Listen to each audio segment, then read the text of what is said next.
The Panama Canal proved a truly invaluable asset, sparing both cargo ships and warships the long journey around South America. When President Carter gave it away to Panama, Americans were puzzled, confused, and many outraged. With the passage of time, many have lost sight of the canal's importance, both to national security and to the U.S. economy. Not President Trump. When he demanded fair treatment for American ships and goods, many in the media scoffed. But the Panama Canal was not just given away. President Carter struck a bargain. He made a treaty. And President Trump is making a serious and substantive argument that that treaty is being violated right now. This committee has jurisdiction under the Senate rules over the Panama Canal, and today we will examine evidence of potential violations. President Trump has highlighted two key issues. Number one, the danger of China exploiting or blocking passage through the canal. And number two, the exorbitant costs for transit. Chinese companies are right now building a bridge across the canal at a slow pace so as to take nearly a decade. And Chinese companies control container ports at either end. The partially completed bridge gives China the ability to block the canal without warning. And the ports give China ready observation posts to time that action. This situation, I believe, poses acute risks to U.S. national security. Meanwhile, the high fees for canal transit disproportionately affect Americans because U.S. cargo accounts for nearly 3/4 of canal transits. U.S. Navy vessels pay additional fees that apply only to warships. Canal profits regularly exceed $3 billion. This money comes from both American taxpayers and consumers in the form of higher costs for goods. American tourists aboard cruises, particularly those in the Caribbean Sea, are essentially captive to any fees Panama chooses to levy for canal transits. And they have paid unfair prices for fuel bunkering at terminals in Panama as a result of government-granted monopoly. Panama's government relies on these exploitative fees. Nearly 1/10 of its budget is paid for with canal profit. As those fees cascade through the American economy and the federal fisc, the Chinese Communist Party advances its global economic contest against the United States and takes a militaristic interest in the canal. While President Trump has rightly focused on these key issues, there are additional problems. In the last 2 years, the Canal Authority generated record revenue, even while transits were depressed by drought conditions. And the only comfort to delayed and overcharged ships is that Panama may invest in more freshwater reserves in the future. Even as it takes advantage of the global maritime system, Panama has emerged as a bad actor. Panama has for years flagged dozens of vessels in the Iranian Ghost Fleet, which brought Iran tens of billions of dollars in oil profits to fund terror across the world. And Chinese companies have won contracts, often without fair competition, as the infamous Belt and Road Initiative has come to Panama. China often engages in debt trap diplomacy to enable economic and political coercion. In Panama, it also seems to have exploited simple corruption. We have 4 panelists with us today. At Ranking Member Cantwell's request, we also invited the Deputy Administrator of the Panama Canal to appear today. She declined that invitation. I understand this witness claimed her absence was due to a scheduling matter, but I also recognize that defending the Panama Canal Authority is an unenviable task. This committee may be obliged to compel her testimony at a future hearing. It will not escape senators' notice that Professor Kontorovich is appearing virtually today. That will be a very unusual practice before this committee. The professor was ready to fly from Israel to D.C. to appear in person, but he was unable to because too few American carriers have resumed direct flights to Israel. While European airliners are willing to fly to Israel, service to America has been prohibitively long and expensive, Israel is America's closest ally in the Middle East, and U.S. carriers are refusing to fly there. Late last week, Delta Airlines announced it would finally restart direct flights to Tel Aviv in April. And I very much hope that United Airlines and American Airlines will very quickly follow suit and resume direct flights to Israel. Turning back to the topic at hand, I'm grateful to President Trump for raising public awareness about the state of the Panama Canal and the threats to American interests. We cannot afford to let American shippers be extorted. We cannot turn a blind eye if Panama exploits an asset of vital commercial and military importance, and we cannot stay idle while China is on the march in our hemisphere. I expect and hope the testimony today to enlighten on all of those issues. I will now turn to Ranking Member Cantwell for her opening statement. Thank you, Mr. Chairman, and thank you for having this important hearing and the witnesses that are here today and virtually. Access to the Panama Canal is essential. Maintaining America's supply chains, lowering inflation costs on consumers and goods, and ensuring our national security. With about 72% of the goods transiting the canal coming to or from U.S. markets, a stable waterway is vital for states like mine, where 1 in 4 jobs are related directly or indirectly to trade. Seattle-based SSA Marine, operated in the Manzillo International Terminal in Colón, Panama for the last 30 years, is our largest U.S. logistics presence in Panama, with 19 massive cranes, 3.5 million cargo containers, and employing over 1,000 people. In fact, Washington's maritime economy supports 170,000 jobs and $45 billion in revenue, and our U.S. maritime economy supports over 21 million jobs and almost $3 trillion in America's GDP. So anything that our committee can do to help grow our maritime economy, I'm all for. That is why it's so important that the committee not just focus on Panama, but the broader solutions to meet our U.S. maritime opportunities and challenges.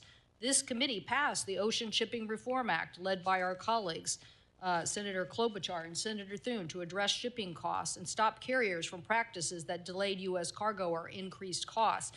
This law also gave the FMC, our 2 commissioners that are here today, the ability to do better investigation. So I look forward to hearing about their investigation on the Panama Canal and these cost issues. And many members of this committee have worked on the infrastructure bill to do dock replacements in places like Alaska, rail improvements, pier infrastructure, safety improvements, container yard expansion, and I know that my colleagues who represent these maritime investments need a maritime workforce and continued investment. Many of our colleagues, Mr. Chairman, have great ideas. Senator Kelly and Young from the Senate, Representatives Garamendi and Kelly from the House, and they've been working with maritime stakeholders on these larger bills. But Mr. Chairman, if this committee doesn't embrace this larger agenda, it's going to get decided in the Finance Committee. So I hope that we can get some of these issues and show that this committee is the Committee for Maritime Jurisdiction. A bill that provides a comprehensive strategy to rebuild America's supply chain supremacy, sea lift capacity that we need to defend our interests in the South China Sea and the Indo-Pacific region, and to revitalize our nation's ports and shipbuilding capacity. A revitalized U.S. maritime strategy would not only be good for our economy, but critical for national security. At the same time, we face cyber threats from our foreign adversaries, and Panama is a perfect example, which brings us to the hearing today. I am concerned about Chinese-owned ports in Panama and their proximity to the canal. I'm also deeply concerned about the installation of Chinese equipment from Huawei and Chinese companies near the canal. This is why this committee successfully worked to get $3 billion in rip and replace at the end of last Congress. So if we're trying to get them out of U.S. ports and areas, we shouldn't certainly allow them in vessels and back doors in places like Panama. Mr. Chairman, I'd like to ask unanimous consent to enter into the record a letter from the 2 most recent U.S. ambassadors to Panama who make the case for continued U.S. investment in infrastructure and cybersecurity. Without objection. These ambassadors, thank you, Mr. Chairman. These ambassadors know better than anyone that America's adversaries have built backdoors into communication technology, software, supply chains, both software and hardware. So whether it's a crane over the port or a bridge, we cannot tolerate Huawei, TikTok, artificial intelligence, or other adversaries using a government backdoor.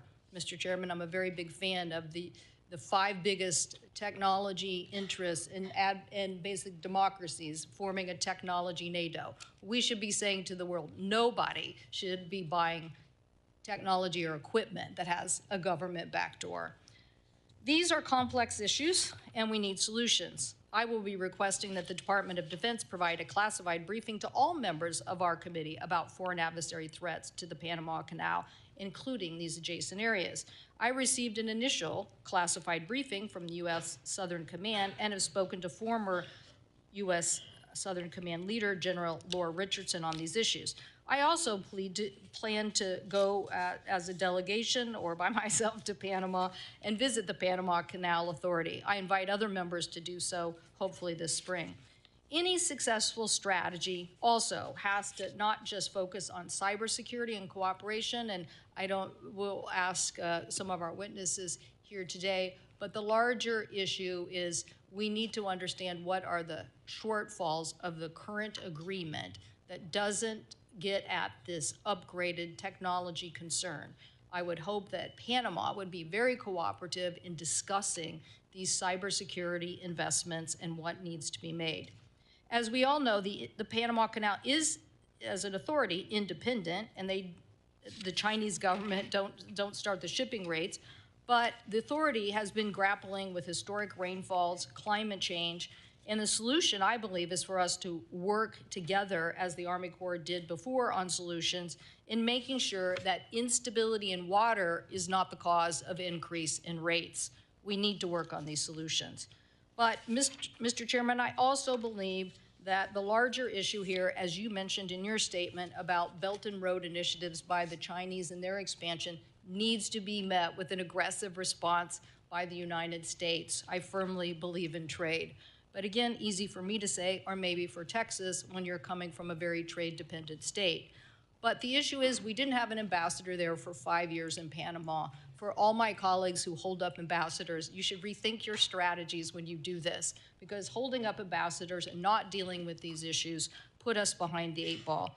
Expanding exports to 95% of the world's consumers and roughly 3.5 billion people, I believe, is a good idea. I hope we can have a more aggressive strategy in Latin America.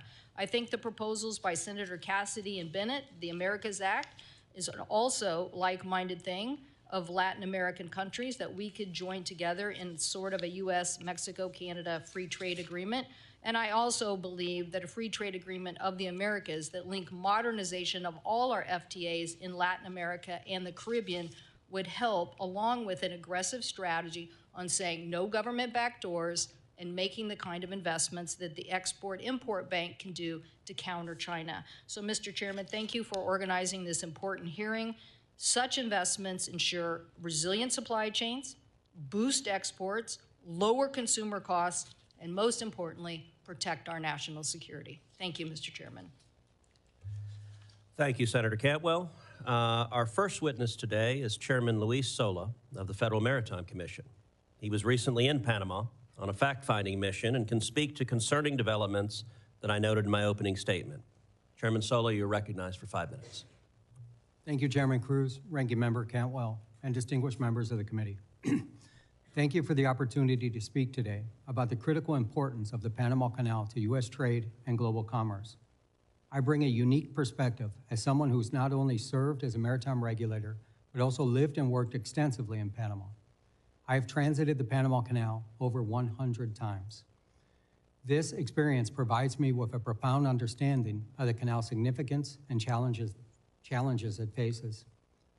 Prolonged drought conditions last year forced operational changes, reducing transit slots, restricting vessel types, and auctioning of slots, raising alarm about its resilience. The Panama Canal is managed by the Panama Canal Authority, ACP, an independent agency of the Panamanian government. The ACP is a model of public infrastructure management, and its independence has been key to ensure a safe and reliable transit of vessels critical to the U.S. and global commerce. During my recent visit to Panama, I had the opportunity to meet with leaders of the ACP to better understand their efforts to address the ongoing challenges facing the canal. I saw firsthand their commitment to maintaining the canal's efficiency and resilience. These conversations also highlighted the broader challenges posed by the Panamanian government's maritime policies, which complicate the ACP's mission and raise concerns about corruption and foreign influence. In contrast, the broader maritime sector in Panama, including the nation's ports, water rights, and the world's largest ship registry, falls under the direct purview of the Panamanian government. Unfortunately, this sector has faced persistent challenges, including corruption scandals and foreign influence, particularly from Brazil and China. These issues create friction with the ACP, especially as it works to address long-term challenges, such as securing adequate water supplies for the canal. Although the ACP operates independently under U.S. law, both the ACP and the government of Panama's maritime sector are considered one and the same. This means that any challenges in Panama's maritime sector, including corruption, lack of transparency, or foreign influence, can have a direct or indirect impact on the operations and long-term stability of the canal. This legal perspective highlights the need for vigilance in monitoring both the ACP's management and Panama government's policies affecting maritime operations. Since 2015, Chinese companies have increased their presence and influence throughout Panama. Panama became a member of the Belt and Roads Initiative and ended its diplomatic relations with Taiwan. Chinese companies have been able to pursue billions of dollars in development contracts in Panama, many of which were projects directly on or adjacent to the Panama Canal. Many were no-bid contracts, labor laws were waived, and the Panamanian people are still waiting to see how they've been benefited. It is all more concerning that many of these companies are state-owned, and in some cases, even designated as linked to the People's Liberation Army. We must address the significant growing presence and influence of China throughout the Americas and in Panama specifically. American companies should play a leading role in enhancing the canal's infrastructure. By supporting U.S. firms, we reduce reliance on Chinese contractors and promote fair competition. Additionally, confirming a U.S. ambassador in Panama is critical to advancing our national and economic interests. The FMC will continue to monitor the canal's pricing practices and consider broad reviews of Panama's maritime sector. Yes, FMC has the authority to impose significant remedies, including fines and restrictions on Panamanian flag vessels entering U.S. ports. In closing, the Panama Canal is vital to our economy, with over 75% of its traffic bound for our ports. Safeguarding the ACP's independence and addressing the challenges posed by the broader government are essential to maintaining U.S. competitiveness in the global economy. I look forward to your questions. Thank you, Chairman. Our next witness is Commissioner Daniel Maffei of the Federal Maritime Commission. He was also in Panama with Chairman Sola. Mr. Maffei, I look forward to your opening statement. Thank you very much, Chairman Cruz and Ranking Member Cantwell and members of the committee. I do want to say that in addition to Chairman Sola and myself, Commissioner Max Vekich is also here from the Federal Maritime Commission, which I just think underscores the importance of this issue to us. More than 110 years after its opening, the Panama Canal does remain absolutely vital to maintaining resilient supply chains for both American importers and exporters. Because the canal is essentially a waterway bridge over mountainous terrain above sea level, it does depend on large supplies of fresh water to maintain the full operations. Panama has among the world's largest annual rainfalls. Nonetheless, insufficient freshwater levels have occurred before in the canal's history, such as in the 1930s when the Madden Dam and Lake Alajuela were built to address water shortages. Since that time, the canal has undertaken several projects to accommodate larger, more modern ships. In the last couple of years, a trend of worsening droughts in the region once again has forced limits to the operations of the canal. Starting in June of 2023, the Panama Canal Authority employed draft restrictions and reduced the number of ships allowed to transit the canal per day. Now, the Panama Canal limitations, in combination with the de facto closure of the Suez Canal to container traffic, has had serious consequences for ocean commerce, increasing rates, fees, and transit times. In the first half of 2024, U.S. importers and exporters expressed Panama Canal-related concerns to the FMC, including doubts about the future reliability of the canal and questions about how the Panama Canal Authority was determining which ships could transit the canal and how long they would have to wait. The FMC has statutory authority under the laws concerning foreign shipping practices to investigate and potentially take appropriate counteraction if it finds that a foreign country, through its laws or regulations, has contributed to, quote, conditions unfavorable to shipping in the foreign trade, unquote. Given this statutory mandate and consistent with FMC's mission, I and then Commissioner Luisola started to look deeper into the causes of the issues facing the canal. The first step was to meet with Panamanian officials and other stakeholders, as the chairman has pointed out, about the conditions adversely affecting the canal's operations, about what was being done to address these concerns, and about whether any aspect of the canal's operations might result in conditions unfavorable to U.S. shipping that should be addressed under the Commission's authority. So we traveled to Panama, actually it was in July of 2024, and we met with then recently elected President Jose Molino and officials in his administration. We also met with the Panama Canal Authority, as well as private sector stakeholders. We had very candid discussions on key issues such as Panama's plans to ameliorate the water level challenges, the bidding processes used to allocate transits during times of restrictions, and our concern the Canal Authority was bringing in far more revenue during the crisis than it had before limits were forced by the water shortages. Both the government of Panama and the Canal Authority did answer our questions very substantively. The Canal Authority informed us they were already making changes to that allocation system. Now, fortunately, Panama's 2024 rainy season has for now alleviated the most acute water supply issues at the canal, and normal transit volumes have been restored. That said, while the Panamanian government and Canal Authority have, with the advice of the U.S. Army Corps of Engineers, developed credible plans to mitigate future water shortages, they also warned that it is likely that at least one more period of reduced transits will occur before these plans can be fully implemented. Now, since our meetings, the FMC has continued to monitor Panama's progress on this front and examined other policy changes announced by the Canal Authority. I do have continuing concerns, particularly about the auction-like slot allocation procedures, not so much as they are applied right now because transits are not being rationed, but when another low rainfall period occurs. As we learn more about Panama and the Canal Authority, how they would handle another drought and receive more input from American importers and exporters, the Commission does remain positioned to take appropriate action if warranted.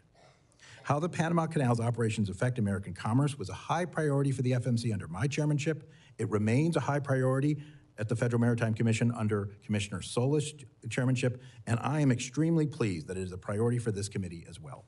Thank you.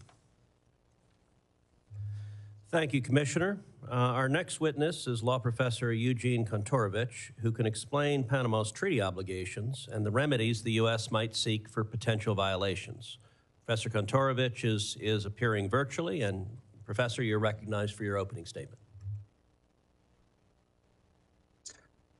Chairman Cruz, Ranking Member Cantwell, honorable members of the committee, I appreciate and regret the opportunity to testify before you remotely. I've been asked to discuss possible violations of the treaty concerning the permanent neutrality and operation of the Panama Canal entered into between the two countries in 1977.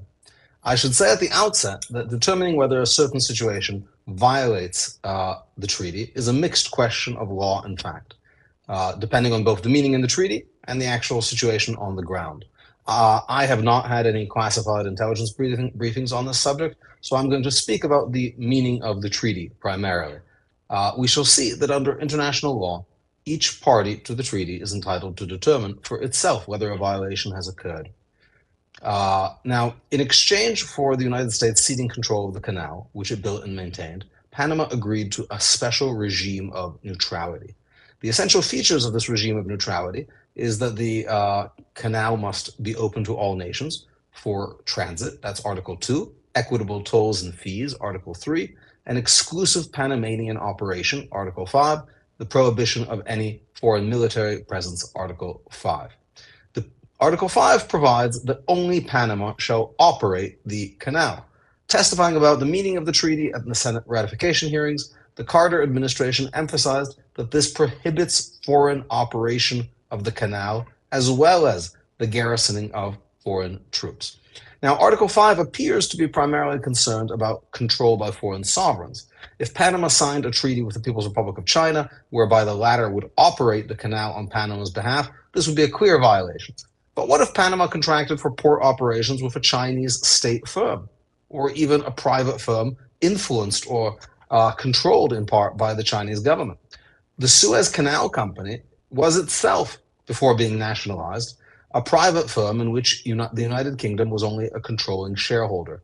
Yet this was understood to represent British control over the canal. In other words, a company need not be owned by the government to be in part controlled by the government. So the real question is the degree of de jure or de facto control over a foreign sovereign company. And scenarios range from government companies in an authoritarian regime, completely controlled, to purely private firms in an open society like the United States, but there's many possible situations in the middle. The treaty is silent on the question of how much control is too much, and as we'll see, this is one of the many questions committed to the judgment and discretion of each party. Now, turning to foreign security forces, the presence of third country troops would manifestly violate Article 5, but this does not mean that anything short of a People's Liberation Army base flying a red flag is permissible. The presence of foreign security forces could violate the regime of neutrality, even if they're not represented in organized and open military formations. Modern warfare has seen belligerent powers seek to evade international legal limitations by disguising their actions in civilian garb. From Russia's notorious little green men to Hamas terrorists hiding in hospitals or disguised as journalists, bad actors seek to exploit the fact that international treaties focus on sovereign actors. Many of China's man-made islands in the South China Sea began as civilian projects before being suddenly militarized. Indeed, this issue was discussed in the Senate ratification hearings over the treaty. Dean Rusk said informal forces would be prohibited under the treaty. Thus, the ostensible civilian character of the Chinese presence around the canal does not in itself mean that it could not represent a violation of the treaty if, for example, these companies and their employees involved Chinese covert agents or other agents of the Chinese security forces. So this leads us to the final question: who determines whether neutrality is being threatened or compromised? Unlike many other treaties that provide for third-party dispute resolution, the neutrality treaty has no such provision. Instead, the treaty makes clear that each party determines for itself the existence of a violation. Article 4 provides that each party is separately authorized to maintain the regime of neutrality, making it a separate obligation of each party. The Senate's understanding accompanying to ratification also make clear that Article 5 allows each party to take, quote, unilateral action.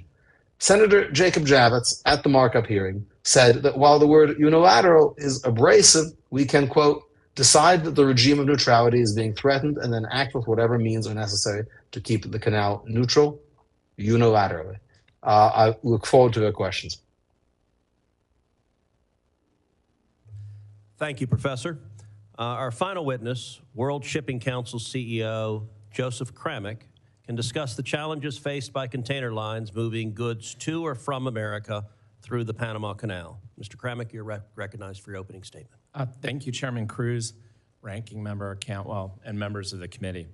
My name is Joe Kramick. I'm President and CEO of the World Shipping Council. The World Shipping Council is the global voice of liner shipping. Our membership consists of 90% of the world's liner shipping tonnage, which are container vessels and vehicle carriers. They operate on fixed schedules to provide our customers with regular service to ship their goods in ports throughout the world. Our focus is on sustainable, safe, and secure international ocean transportation. Nothing could be more important to the U.S. economy and WSC member lines who carry the trade that supports the U.S. economy than a sustainable, safe, and secure Panama Canal. As you have heard, using the Panama Canal to transit between the Atlantic and Pacific saves significant time and money. A typical voyage from Asia to the U.S. or East Coast can be made in under 30 days using the canal, while the same journey can take up to 40 days if carriers must take alternate routes. From a commercial trade perspective, the big picture is this. One of the world's busiest trade lanes is the Trans-Pacific. The Trans-Pacific is cargo coming from and going to Asia via the United States. Focusing in a bit, cargo coming from Asia and bound for U.S. Gulf and East Coast ports always transits the Panama Canal. Similarly, cargo being exported from U.S. and East Coast ports, a large share of which are U.S. agricultural exports like soybeans, corn, cotton, livestock, and dairy, also almost always transits the Panama Canal. The result is that 75% of canal traffic originates in or is bound for the United States. Some examples include the Port of Houston exports $14 billion in containerized trade to Asia. The Port of New Orleans exported $27 billion in seaborne trade to Asia, not all of which was on container vessels. The Port of New York and New Jersey exported $16.5 billion to Asia, and the Port of Savannah exported $13 billion to Asia. Our member lines are the largest users of the Panama Canal, and we carry the bulk of this trade. Global ocean trade is always facing challenges, as you've heard, and the Panama Canal is no exception. We've talked about the drought in 2023 and the historic low water levels that it caused in Lake Gatún, which feeds the canal locks, a unique system that is a freshwater feed as a result, as contrasted to an ocean-to-ocean system, which the French tried and failed, but which is actually active in the Suez Canal. These low water levels reduce transits from 36 transits a day to as low as 22 per day. Additionally, the low water levels required a reduction in maximum allowable draft levels, or the depth of the ship below the waterline, which for our members reduced the amount of containers they could carry through the canal. This resulted in a 10% reduction in import volumes for U.S. Gulf and East Coast ports, with the Port of Houston experiencing a 26.7% reduction. Looking forward, the volume of containerized trade coming into the United States remains at near record levels and continues to expand. 2024 numbers are just out, and the inbound trade to the U.S. expanded 15%, which is second only to the 17.5% inbound traffic we experienced during the pandemic-driven demand. Just yesterday, the Port of Houston reported record-breaking trade volumes with an 8% increase. More broadly, WSC member lines have transported $1 trillion in goods to and from U.S. ports, which represents 64% of all seaborne trade, contributed $2 trillion in economic output to the United States, supported 6.4 million U.S. jobs, and over $442 billion in wages and salaries. These goods are the clothes on your back, the shoes on your feet, and the phones likely in your hands or on your dais. WSC members look forward to working with the committee on maintaining the sustainability, safety, and security of the Panama Canal. It's a vital ocean artery critical to U.S. trade. The record volume of cargo that our members continue to carry, it demonstrates our commitment. We appreciate the committee's continuing support, commitment to the liner shipping industry, the U.S. maritime industry, and I look forward to answering your questions. Thank you. Thank you very much. We'll now move to questioning. I want to start, Chairman Sola, Commissioner Maffei. Are you aware of allegations from some vessel operators of disparate treatment, such as sweetheart deals or favorable rebates by Panama for canal transits? Thank you for the question, Mr. Chairman. We have become aware through some complaints by cruise lines that said that they were not getting a refund of their canal tolls. When we looked into this, we found a Panamanian Executive Order, Decree 73, that specifically says that if a cruise line would stop at a certain port, that they could be refunded 100% of the fees. And as far as I know, that's the only instance where that exists. Yep, we continue to look into it, but the cruise ships is the one area where we have found something that would fit that bill, I think, Chairman. Some press coverage says the Panama Canal is nominally independent, even though it provides a large share of the Panamanian government's revenue. Chairman Sola, briefly, can you describe how the FMC views the Canal Authority and the Panamanian government? Are they distinct entities or a single foreign government apparatus that controls the Panama Canal? Mr. Chairman, our law is clear. It comes from the Merchant Marine Act of 1920 that there's only one entity. And in addition to that, our predecessor at the Federal Maritime Commission was the U.S. Shipping Board, was formed in 1916 in direct result of the Panama Canal. The very first chairman of that was George Washington Goethals, which was the very first administrator of the canal. So we look at it as one entity. Yeah, I might just add, Mr. Chairman. Sure. It's sort of like the Georgia Ports Authority and the state of Georgia. The Georgia Ports Authority is clearly independent. It can do its own bonds. It's got independent governance. But ultimately, Georgia is responsible for it, the state of Georgia. Right. So Panama was the very first Latin American country to join China's Belt and Road Initiative. And right now, China is building a fourth bridge across the Panama Canal for car traffic and light rail. Chairman Solo, why should Chinese construction of a bridge near Panama City concern the United States? Mr. Chairman, we all saw the tragedy that happened here in the Francis Scott Key Bridge incident and the devastation that had happened to Baltimore. We also saw recently what happened in the Suez Canal, where we had a ship get stuck in there. It's not only the construction of the bridge, but it's a removal of a bridge, as I understand it, called the Bridge of the Americas. It was built in 1961, and that would paralyze cargo traffic in and out of the canal. Panama also recently renewed the concessions for 2 container ports to a Chinese company, Hutchison Ports PPC. Of course, Chinese companies are controlled by the Communist Party. How does China use control of those ports for economic gain? Mr. Chairman, I am a regulator, a competition regulator, and the Chinese ports that you're referring to, let me put them into scope. The one on the Pacific, the Port of Balboa, is roughly the same size as the Port of Houston. They do about 4 million containers a year. They have about 28 gantry cranes. The one on the Atlantic is the same as my hometown of Miami. They do about 1 million containers. So where Roger Gunther in the Port of Houston generates about $1 billion a year, and Heidi Webb in Miami does about 200 million, the Panama Ports Company paid zero for 20 years on that concession. So it's really hard to compete against zero. So I think that's our concern, our economic concern that we would have. Commissioner Maffei, anything to add on that? Yeah, I mean, I do too also think it is important. I would point out that you don't have to stop at either port. It's not like these 2 ports control the entrance to the canal. That is the Canal Authority that does control that. However, I think it's of concern. I would also point out that the Panamanian government thinks it's of concern too, because they're conducting their own audit of those particular deals. But we remain very interested as well. So, Professor Kontorovich, I want to turn to the treaty. So President Trump has made important arguments. Both the Chinese control over canal infrastructure and exorbitant fees charged for canal transits are violations of the Neutrality Treaty. I want to highlight 3 specific provisions that you mentioned in your opening statement.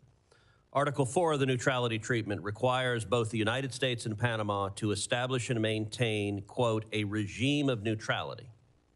Article 5 limits any foreign control by providing, quote, only the Republic of Panama shall operate the canal and maintain military forces, defense sites, and military installations within its national territory. And finally, Article 3(1)(c) requires that, quote, tolls and other charges be just, reasonable, equitable, and consistent with the principles of international law. In your opinion, as an expert in international law, could the facts discussed here be considered violations of the Neutrality Treaty in force right now between the United States and Panama? So I think, Senator, I think potentially they could, but it's impossible to say definitively without knowing more, in particular about the degree of Chinese control and involvement in these companies. I think it's important to note that these port operation companies that operate the ports on both sides, when they received their first contract, it was just a few months before Hong Kong was handed over to China. In other words, they received them as British companies, sort of very oddly, just a few months before the handover. Now, of course, since then, Hong Kong has been incorporated into China, has been placed under a special national security regime, and the independence of those companies has been greatly abridged, to say nothing of state-owned companies involved elsewhere in the canal area, which raise significantly greater questions. Additionally, I should point out that the understandings between President Carter and Panamanian leader Herrera, which were attached to the treaty and form part of the treaty, provide that the United States can, quote, defend the canal against any threat to the regime of neutrality. And I understand that as providing some degree of preemptive authority to intervene. One need not wait until the canal is actually closed by some act of sabotage or aggression, which, as we heard from the testimony, would be devastating to the United States. But there is some incipient ability to address potential violations.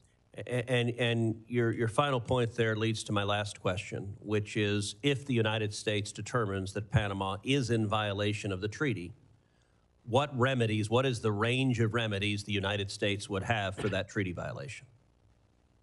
So I think it may be shocking to people to hear today, but when one goes over the ratification history and the debates and discussions in this body over this treaty, it was clear that the treaty was understood as giving both sides separately the right to resort to use armed force to enforce the provisions of the treaty. And it's not so surprising when one understands that the United States made an extraordinary concession to Panama by transferring this canal, which the United States built at great expense and maintained and operated, to Panama gratis. And in exchange, it received a kind of limitation, a permanent limitation on Panamanian sovereignty, that Panama agreed that the United States could enforce this regime of neutrality by force. Now, of course, armed force should never be the first recourse for any kind of international dispute and should not be arrived at sort of rashly or before negotiations and other kinds of good offices are exhausted. But it's quite clear that the treaty contemplates that as a remedy for violations. Thank you very much. Ranking Member Cantwell. Thank you, Mr. Chairman. Mr. Kramek, I think costs are critical. When you think about it, we're here discussing costs. Why? Because consumers pay more when shipping costs are higher, whether our farmers who are trying to export their products, as we saw during COVID, are literally our products getting left on the docks, and importers are paying more if shipping costs are too high. So when we look at these incidents that we now see in our supply chain, and we had our own incident in Seattle where a container ship lost power and was careening towards our big Ferris wheel in the downtown, right next to our ferry terminal. Luckily, some passenger ferry vessels were able to push the tug from, out of the direct path of severe devastation. So now we mentioned Suez Canal, we mentioned Baltimore, we have our own Seattle experience. What do we need to do to make sure on the cost side that we aren't, that we're making the right investments from a security level to make sure that these kinds of incidents that can do great harm do not happen? And Commissioner Sola, since you were at U.S. Southern Command, what do you think we need to do to renegotiate or to have a conversation with the Panamanians about the security level that we think needs to exist in Panama with this close proximity? And Mr. Maffei, this audit, will the audit lead to a discussion with Panama about those contracts? As I've said in my opening statement, I believe we should be very aggressive about U.S. involvement here and in Latin America. I think Panama represents one of the biggest U.S. supporters in that region, but we should engage to get this right, both on the cost side and on the security side. So if I could just hear your comments on each of those. Thank you, Senator Cantwell. Well, certainly even one incident is unacceptable from a safety perspective that you're citing. Our members work tremendously hard with the International Maritime Organization, the U.S. Coast Guard, and other entities to try to have the safest operations possible. But accidents do occur. They are rare if you count the number of some 7,000 port visits a year. But again, one is unacceptable. So continued investment, obviously, in U.S. infrastructure and a review. I mean, we have a lot of old infrastructure, as the tragic incident in Baltimore illustrated, unfortunately.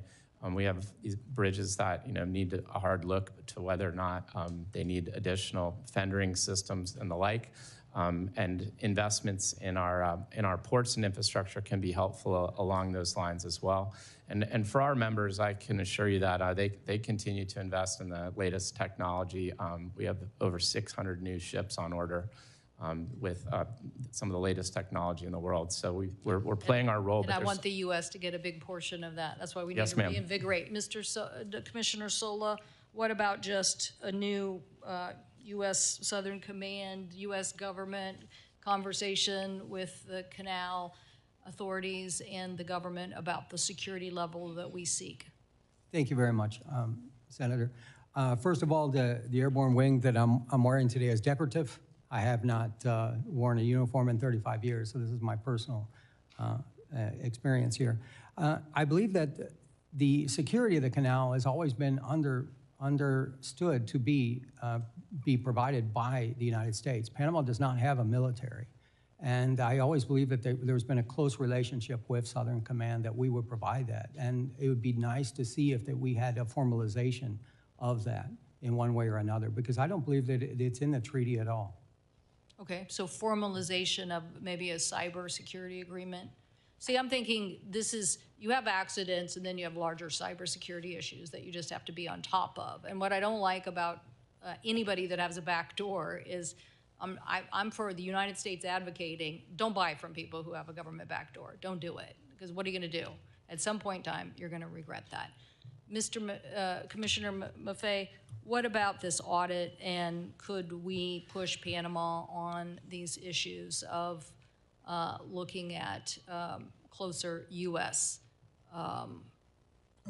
infrastructure instead, particularly since the sea change here is like what everybody said. Like, everybody thought this was Hong Kong, then it turned into China. We didn't have an ambassador after that. Next thing you know, they've made more aggressive postures. They're making aggressive postures everywhere. That's why the United States saying no government backdoors in technology and getting 5 other technology nations and democracies to say the same thing and evangelize that every day is going to help us. Yeah. And so is the investment. But what about getting the stevedoring business or some of that back into proximity under the audit? Well, it is the Panama Comptroller's Office, and they are investigating, contracts at Panamanian ports. And we don't have any jurisdiction over Panamanian ports per se. But your broader point, I think, is very, very important. While we were down there, both of us heard, I think, several times that the Panamanians would, the ones we talked to anyway, would welcome U.S. companies coming in and doing a lot of this work. Frankly, their bids are not competitive with the Chinese bids. Frankly, they're not that existent because the U.S. companies can make more money doing things other places. But even if they were existent, it is difficult to put competitive bids when the Chinese bids are so heavily subsidized by China. So you're absolutely right. This is a problem, and it's a problem in many, many other areas of the world that we can get into if you want in subsequent questions. But that's the concern. My time has expired, but I think my major point is, let's be a big maritime powerhouse. Let's revitalize our supply chains, drive down costs for consumers, and secure what we need to secure. Thank you, Mr. Chairman. Thank you, Senator Cantwell. And very quickly, Commissioner Maffei, you talked about the Chinese bids were heavily subsidized by the Chinese government. What would China's incentive be to heavily subsidize those bids to undercut American companies and other companies? Yeah, it's not a real short answer, but Senator, China's made no secret of its ambitious policies to gain influence at ports throughout the globe. It's invested in 129 ports in dozens of countries. It runs a majority of 17 ports. That does not include this Hong Kong company, right? So that's just direct Chinese-owned ports. So it has been a part of their Belt and Road strategy, whatever you want to call it, the Maritime Silk Road for decades. So they believe that this influence, this investment in owning maritime ports is important to their economy. Senator Fisher. It's important to ours too. Thank you, Mr. Chairman. I'd like to follow up on the ports and where we are on that. In 2021, Hutchinson was awarded those 2 ports, Port Balboa and Port Cristobal, in a no-bid award process. Can you tell me, does the United States have any authority or recourse with the Panama Canal Authority under our current agreement with Panama to rebid those terminal concession contracts? And perhaps, Mr. Kontorovich, that's more in your purview. Senator, Yeah, so, Senator Please. Fisher, both of those ports were redone for 25 years until 2047, if I believe, and they have to pay $7 million is what the ongoing rate is for the Port of Houston and the Port of Miami size concessions. And it can't be rebid until after that date? Well, I believe that's what the comptroller's office is auditing, both of those ports and that contract. And that was done under the previous Panamanian administration. A new administration came in and they called for an audit of that contract immediately. Mr. McVeigh, but Yeah, you I should say were talking about how to perhaps incentivize companies from the United States to be able to participate in a bid process that doesn't seem to be reasonable. And how do you think that the Panamanians would welcome viable alternatives? Are we in that position yet? Senator, let me first say that this is outside the scope of what the Federal Maritime Commission does, but having gone there, having looked at this issue very carefully, I think it is very important. It was mentioned, actually, Senator Cantwell just mentioned Ex-Im Bank program, so it's not like this doesn't happen, but it certainly has not been a huge priority of the United States to try to, if you will, match these bids, to create programs widely available to U.S. firms in order to put together more competitive bids in these countries where some of their domestic laws, I'm not sure about Panama, but some of their domestic laws actually require that you go to the lowest bidder sometimes, just as ours do. So, yeah, I think if you're looking for places to do U.S. policy to counter this, I think you definitely want to look at whether the United States should be, for strategic and economic reasons, investing in infrastructure in important maritime locations all over the world. China certainly has done that, and they've been doing it for 20 years, and it is a cow that has long left the barn. You mentioned investing in infrastructure. I was at the Panama Canal in 2023, and I learned at that time about the loss of fresh water with each ship movement through the canal. You talked about the drought, sir, in your opening comments. Fresh water is vital to the workings with the canal.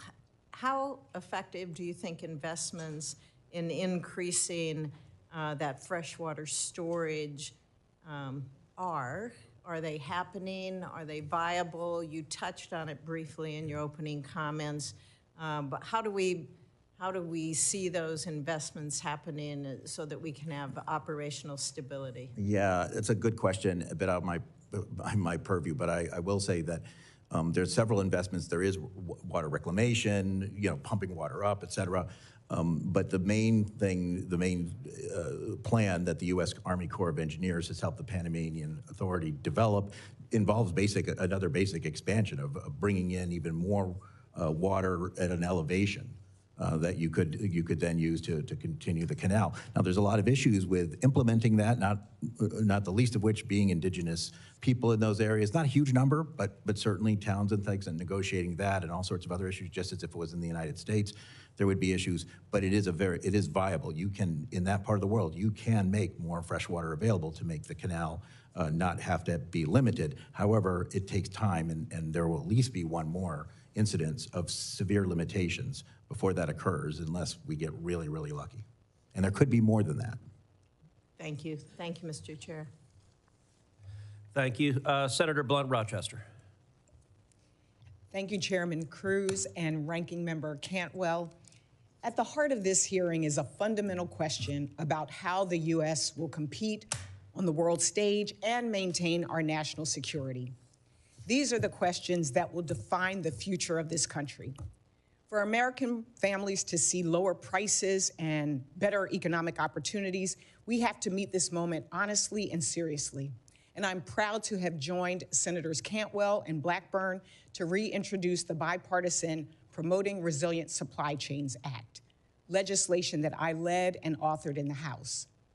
This bill ensures that we have a national strategy to address our broken supply chains, whether it is a bridge collapse, a major global conflict, or unions striking for their rights. Interruptions and disruptions to our supply chains severely impact our economy. Our bipartisan legislation tackles this issue by elevating supply chains like the disruptions at the Panama Canal to be proactive and strategic. It helps us understand how we strengthen our ties with our friends and allies instead of pushing them into the arms of our competitors. I agree with Ranking Member Cantwell that we should have a hearing on how we compete with countries like China. And I have grave concerns about China's global infrastructure investments and any cyber threats to the U.S. Addressing these are our national security interests. With that, I'd like to shift to my first line of questioning, and it is for you, Captain Kramick. It's no secret that the canal has had issues due to droughts, nor is increasingly frequent drought a new phenomenon. Do you believe the Panama Canal Authority did enough to anticipate the issues impacting the canal's operation? Senator Blunt Rochester, thanks for your question. They did the best, I guess, with the information that they had. I don't know that they anticipated a drought of that magnitude. I would say going forward, what Commissioner Maffei just discussed about the development of a second reservoir to feed into Lake Gatún, and the U.S. Army Corps of Engineers doing a feasibility review of that project, as well as some other projects that were mentioned, that seems to be a good path forward in terms of resiliency of the Panama Canal and making it a viable waterway for 2050 and beyond. I think part of the challenge is that it was recently started and time is of the essence. Did you think that the Canal Authority considered the obvious impacts from drought in its planning? Senator Blunt Rochester, I don't have that information on what they considered. It is clear that the Canal Authority knew that this would have an impact on shipping and that enough hadn't been done to address it. Now that we're faced with this impact, what do you think the Canal Authority needs to do expeditiously to bring the canal back into full authority, full operation?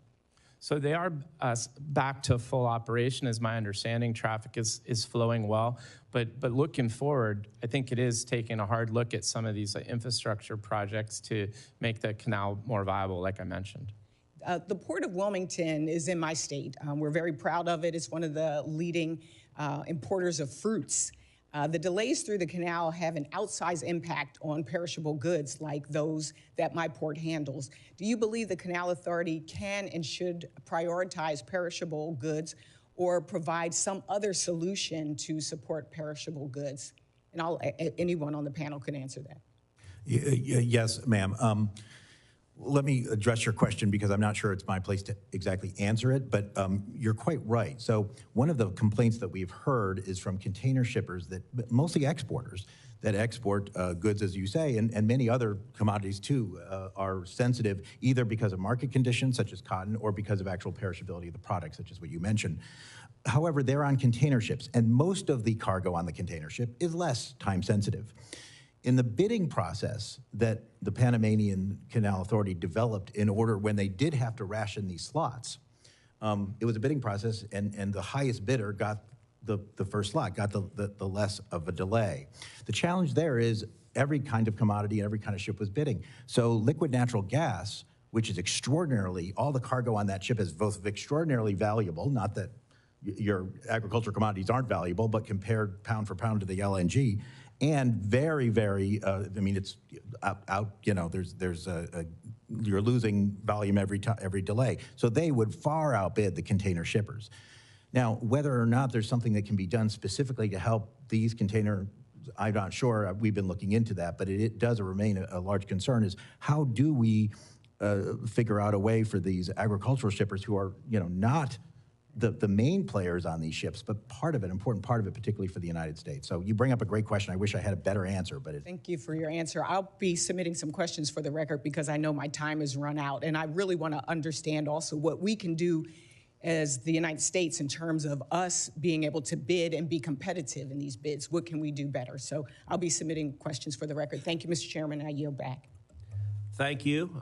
Senator Sullivan.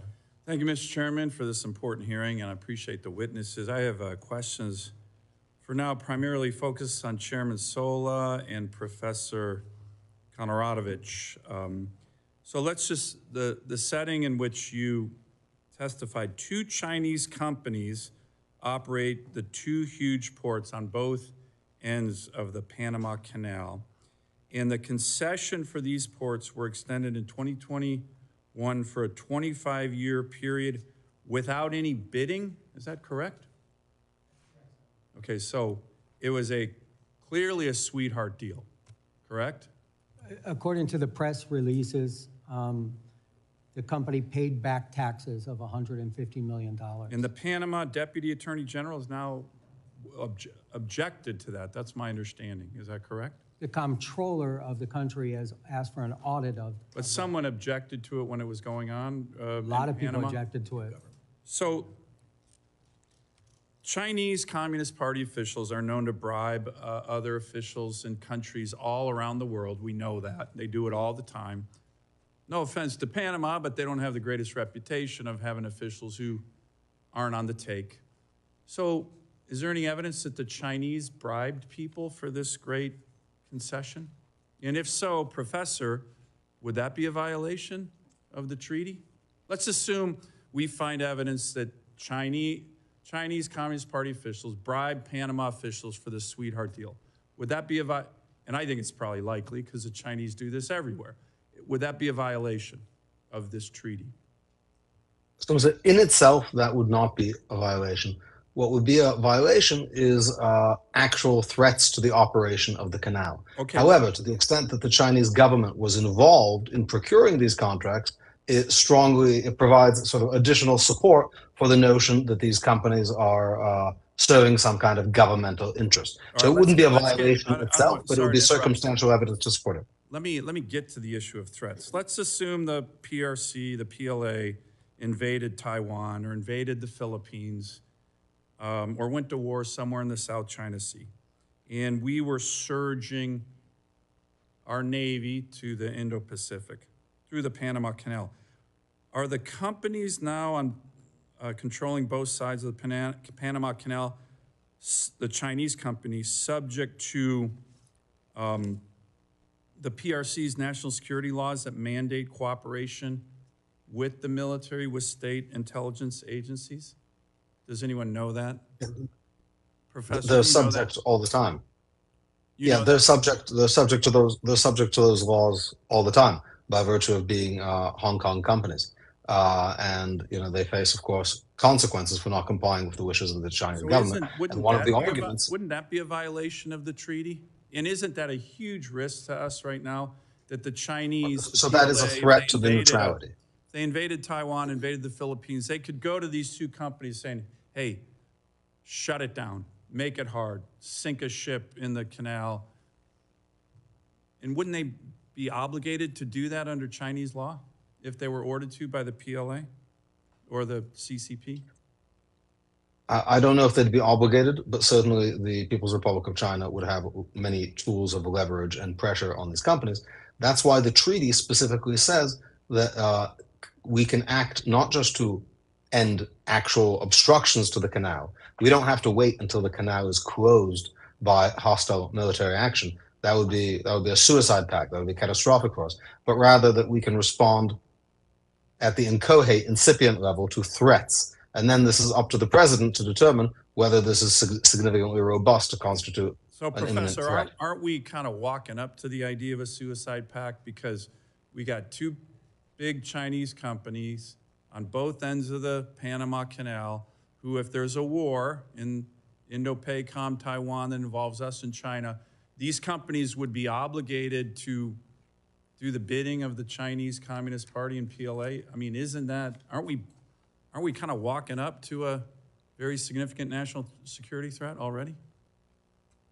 Yeah, certainly there's a threat, and I think what makes the action of the Chinese government so difficult to respond to, but important to respond to, is that they conceal this in sort of levels of gray, right, without direct control. Well, let me ask you on that topic, this is my last question, Professor. Let's assume that we find out, and again, it wouldn't be surprising, I think you can almost assume it, that these two companies have Chinese spies or military officials within the ranks of the employees of the companies. Let's assume we found that out. Somehow that becomes public. But I don't think it's a big assumption. It's probably true right now. So you have spies and military personnel within the ranks of these two companies that are controlling both ends of the Panama Canal. For you, Professor and Chairman Sola, wouldn't that be a blatant violation of Article 5 of the Neutrality Treaty, if that were true? Yeah. Which probably is true. Yes. I do think that it would be. I do think it would be a clear violation, as Dean Rusk, former Secretary of State Dean Rusk, said at the ratification hearings, as well as formal forces. And So Chairman clearly, Sola, do you agree with that? assumption, it would be a And violation. is there any evidence of Chinese spies or other nefarious Chinese actors embedded in these companies? Senator, we have no information of that. Okay. And that's not under the purview of the federal. But you agree that would be a violation of Article 5 of the Neutrality Treaty? I do. Thank you. Thank you, Mr. Chairman. Thank you. Senator Baldwin. Thank you. Commissioner Maffei, good to see you. Thank you for being here today. I am very concerned about China's large and growing influence in the world's infrastructure network. A company from Hong Kong operates 2 ports in the Panama Canal, one on each end. And while the company is not Chinese state-owned, it is subject to China's national intelligence law, as we've been discussing. Moreover, a Chinese state-owned entity is currently building a bridge over the Panama Canal. But the Panama Canal is just one example of how far China's influence stretches. Their dominance in maritime, logistics, and shipbuilding sectors lessens competition, creates supply chain risks, and creates opportunities for surveillance and information gathering. In order to facilitate the movement of goods throughout the world, it's essential to have a secure and level playing field, which we currently don't. Chinese current practices do not allow for that. The United States Trade Representative recently investigated China's practices in the commercial shipbuilding sector under Section 301, and recently concluded that their dominance is a burden to United States commerce. A few decades back, we were the dominant country in commercial shipbuilding. In 2023, we built 5 commercial ships, and China built over 1,700, according to that investigation. So what policies would you recommend to prioritize growth of the United States' influence in the maritime and logistics sector to compete with China and level the playing field? Answer in less than a minute. Yep. Senator Baldwin, it's very good to see you again, and we were colleagues for 1 term in the House, and I appreciate that. I think the best I can answer in a short term is to amen to everything you said. And as an illustration, Senator Sullivan was talking about Hutchison Ports. That's actually the same company that runs terminals on both ends of the canal. I am concerned about that. However, if we want to be concerned about that, all of us should lose a lot more sleep than we're losing. Because if there's spies there, then there might be spies at other Hutchison ports. And there are other Hutchison ports in almost every part of the world. They own the largest container port in the United Kingdom, Felixstowe, which is responsible for nearly half of Britain's container trade. They control major maritime terminals in Argentina, Australia, the Bahamas, Germany, Indonesia, Mexico, Myanmar, the Netherlands, South Korea, and Tanzania. If owning and managing adjacent ports means that China somehow like has operational control or strategic control over the Panama Canal, they also have it over the Suez, the Singapore Straits, the Mediterranean Sea, and the English Channel.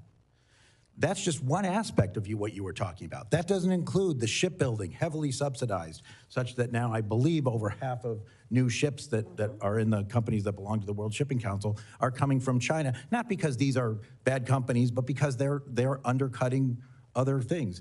It's a problem that has been going on for 20 years, which makes it very difficult to answer your question.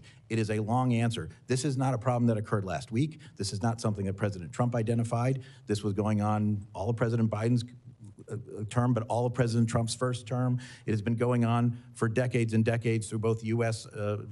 Republicans and Democrats as president. The only thing I can say is I echo what Ranking Member Cantwell said, and I think others of both parties have echoed it, that we need some sort of overall maritime strategy. We have to acknowledge that this is part of our national security, that economic resilience is extraordinarily important, and I believe this is the greatest country in the world. I think if we start countering some of these efforts, we can do it, but it has to become a national priority. And part of the challenge is we're talking about outside the borders of our U.S. Investing outside the borders of our U.S. does not make a very good campaign ad, but it may be necessary to secure, particularly with such an aggressive and, frankly, on this, open strategy that China has had. Thank you for that answer. I know my time is now short. I will allow Professor Kantorovich to answer this for the record. But Professor, I'd like to ask for your help in finding productive actions we can take to overcome some of the challenges that are being discussed today. I'm confident that we can find bipartisan solutions to pursue. It is my view that we should strengthen our relationship with Panama through mutually beneficial actions. For one, we should have a fully staffed embassy.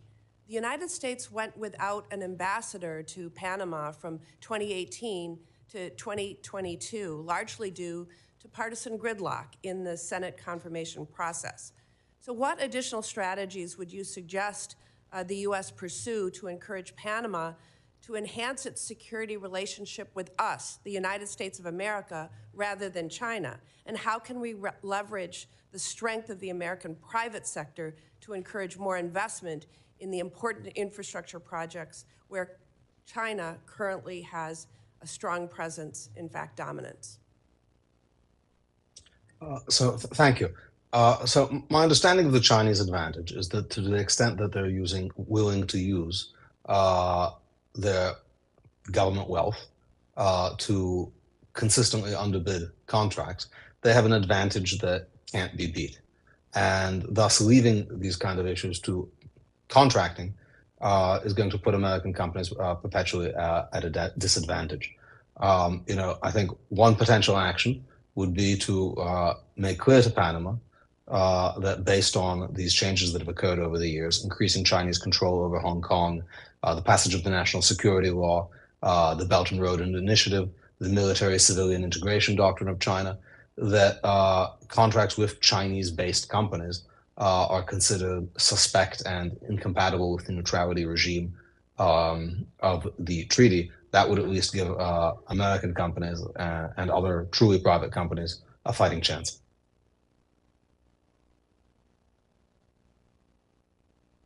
Thank you. Senator Blackburn. Thank you, Mr. Chairman. Yes or no, quickly for the three of you, just for the record, is the China investment into the Panama Canal a direct threat to U.S. national security? Yes or no? Mr. Solis, start with you down the panel. Thank you. I don't have that information as an industry trade association senator. Okay. All right.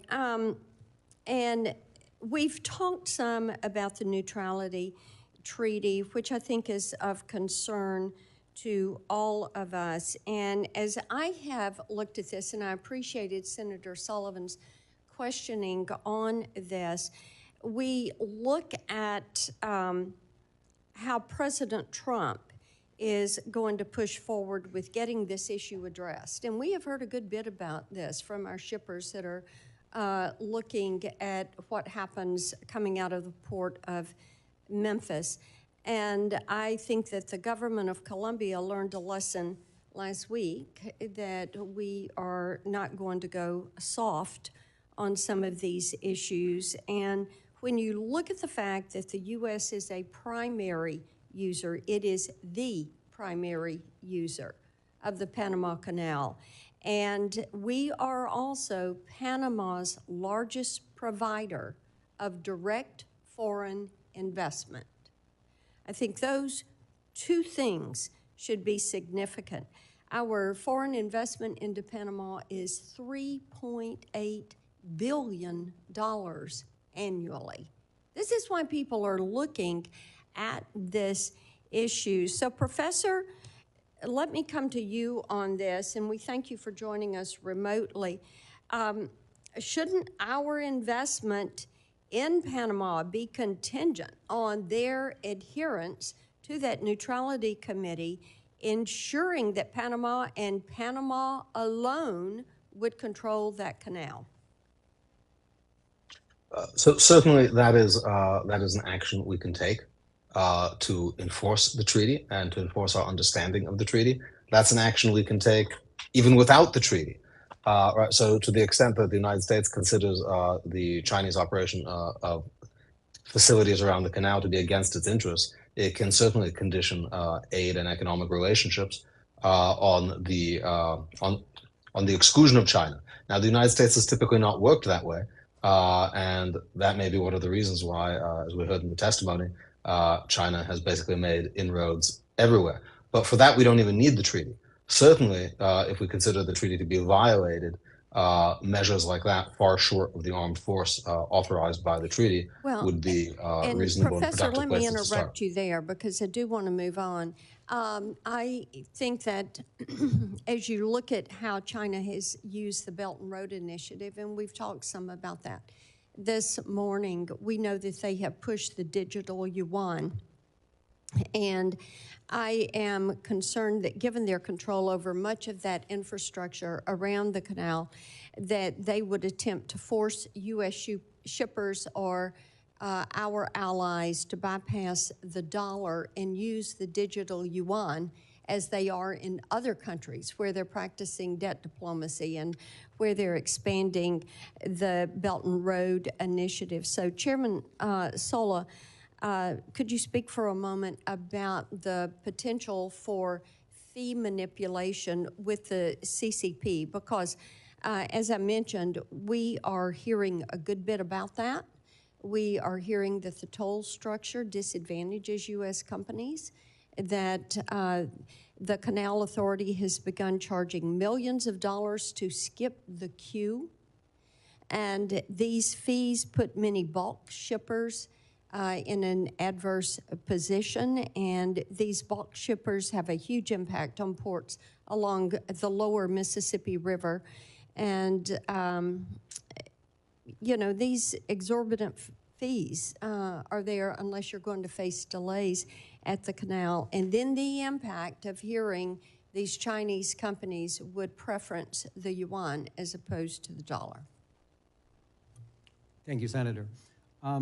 The fees that I think we are looking at, or we have been looked at, and the reason that we went there was because of the auctioning of the slots.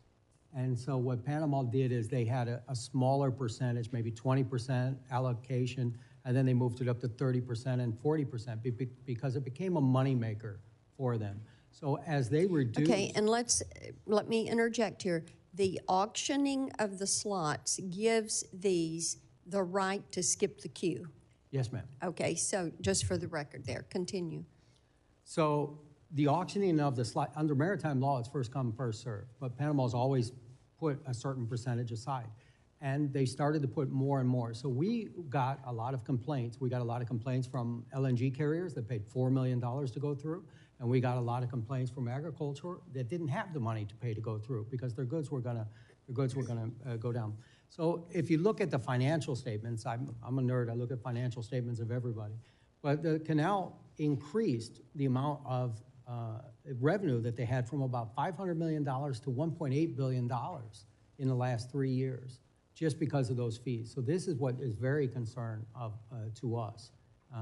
and for the American ship. And have you seen a tendency to preference the digital yuan over the dollar? I've heard of the digital yuan, and I've also heard of it used in international shipping as a currency. It is something that I would say that we have an eye on because we have a digital shipping exchange rule coming up, but we will keep monitoring it. Okay, thank you, Mr. Chairman. Thank you. Senator Klobuchar.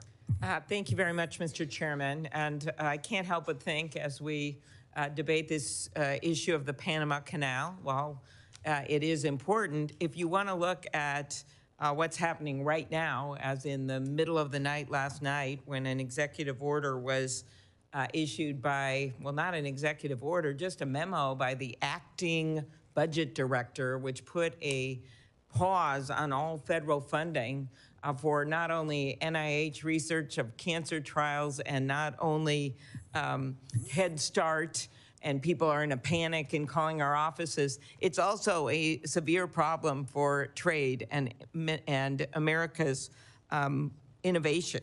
Freezing all federal funding already granted to improve port and freight infrastructure through the Port Infrastructure Program seems to me a major problem we should be addressing if we're talking about America's shipping interests. But I will go to the topic at hand. The Panama Canal is a critical trade corridor that allows for American farmers, other businesses to reach international customers. I care a lot about this shipping issue. As many of you know, Senator Thune and I joined forces 2 years ago to pass a very important bill that took on the international shippers in terms of giving more power to the Maritime Commission in taking on the rates they were charging businesses and farmers and manufacturers in America. And it actually immediately had an impact because they knew what was coming their way and continues to. I'll get to that in a minute. But I do want to raise with you, Commissioner Maffei, do you know of any instances where the United States has been singled out or treated unfairly under the neutrality treaty in the operation of the canal? I do not. I would add that one of the reasons why saying the U.S. is disproportionately affected by raises in canal fees and other kinds of fees at the canal is because the United States disproportionately utilizes the canal. Right, and that's something that would affect the total number of fees, and we know it is a critical trade corridor, and want to continue to use that corridor and be treated in a fair way. But I do think one of the things that hasn't been brought out as we look at the periods of congestion or reduced capacity at the canal, which we know have occurred, like we saw with last year's drought, can delay shipments, increase transportation costs, potentially leading to higher consumer prices. Commissioner, what steps can be taken to minimize disruptions and prevent cascading costs for consumers during periods of operational strain? At the Panama Canal? Yes. I mean, the main thing is that, you know, companies, importers and exporters need to make sure that they have very resilient supply chains. Depending on any one sea lane is awfully risky in this very, very difficult to predict world. It's one of the reasons why the Panama Canal is so important. In fact, it may be a bigger reason than a particular transit or line transit is the fact that it is there in case something goes wrong on the other end of the world, say, for instance, the Suez Canal, right? And it's that lack of redundancy right now that has been a big problem. And frankly, one of the reasons why shipping costs have gone up, because if you have to go all the way around Africa or go all the way around the Americas, you are taking fewer ships. So Thank you, Mr. Kromick. In your testimony, you described how drought reduced imports at U.S. ports. Do these reductions affect prices for American consumers, or could they? Yes. Okay, thank you. I love that short answer. Ocean Reform Act, I mentioned. Back to you, Commissioner. Has that law improved the ability of shippers to have unreasonable charges waived or refunded by ocean carriers? As we know, this has been a major problem for our carriers, which can translate into prices, and talk about how it has empowered shippers to file complaints against unreasonable practices by the carriers. By the shippers, of course, you know what I mean. I don't mean the carriers themselves. I mean the people that are trying to do business and sell their stuff. So American that exporters, Right. American importers. American exporters. Absolutely. Look, I don't have a lot of time, but yes, it has had a tremendous effect. We have seen instances of waiving or forgiving detention demurrage fees or even refunding go way up. We've seen settlements go up with the major carriers. We've seen a lot more cases filed, so many, in fact, that we used to have one administrative law judge, now we have 3, and they still have too many cases. So a huge impact. Mm-hmm. And are you concerned, I'll just end where I started, are you concerned about freezing funding that has already been granted for port and infrastructure improvement right now, given what we're trying to do with American ports, so we can make stuff here and ship it instead of having it all come to us? That's a complicated question. I'll just say at the Federal Maritime Commission, we try to do an awful lot with less. As the New York Times reporter has pointed out, we are funded at approximately our entire annual budget, about 1 hour of the container ship industry's profits during the COVID pandemic. Because of that legislation and subsequent appropriations, that's more like 68 minutes now. It's still a fraction of it. I don't know where, and I don't believe the chairman Well, of knows course, where we only found this out 12 hours ago at midnight from an unknown bureaucrat. So our hope is that we will be able to give you those numbers to show what will happen to infrastructure if we simply freeze funding for all of these things across America. Thank you. Thank you. Senator Budd. Thank you, Mr. Chairman. Again, thank the panel for being here. It's good to see you all. Mr. Sola, the November 2024 report from the U.S.-China Economic and Security Review Commission, it details China's efforts to deepen ties with countries across Latin America and the Caribbean. So, Mr. Chairman, I'd like to ask unanimous consent to enter that report into the record. Mr. Chairman, if that's okay? Without objection. Okay. All right. Thank you. All right. I think it's important to view the Chinese Communist Party, CCP, activities in the Panama Canal Zone in the context of CCP's broader efforts to further access Latin America's markets and obstruct American interests in our own backyard. Mr. Sola, would you agree with that? That you see the CCP activity and hopefully to interrupt America's interest in the region? Definitely an economic interest, Senator. I was able to travel there a few years ago to see this firsthand and see the CCP's encroachment. So in your experience, are there noticeable differences in port operations when they're controlled by Chinese companies and financed or backed by Chinese loans? And if so, would you explain that? We have a wonderful example because we have a U.S. Port there, SSA, out of Washington State, that I actually worked on the development of that many years ago and helped develop that. That used to be a former United States Navy submarine base, and we converted that. As far as the 2 ports that we have, they're completely different. We have one as a major infrastructure footprint and also a container port that's moving 4 million containers a year. That is almost, I mean, that's really a phenomenal amount. That's more than Miami, Fort Lauderdale, and you probably got to get Tampa and a little bit of Jacksonville in there to get that type of volume. And on the other side, we have a very small port, but it's a very strategic port on the Atlantic. So how are the operations done? Yeah, I don't know how they don't make money. I mean, if you want to come right down to it, is if they've been operating the port for 20 years and they say that they haven't made any money, so they haven't been able to pay the government. That's what concerns me, is I don't believe that we're on a level playing field with the American ports. Appreciate that. Mr. Kramick, what would be the consequences for U.S. trade and for the U.S. economy if access to the canal was suddenly revoked or significantly decreased for U.S. shippers?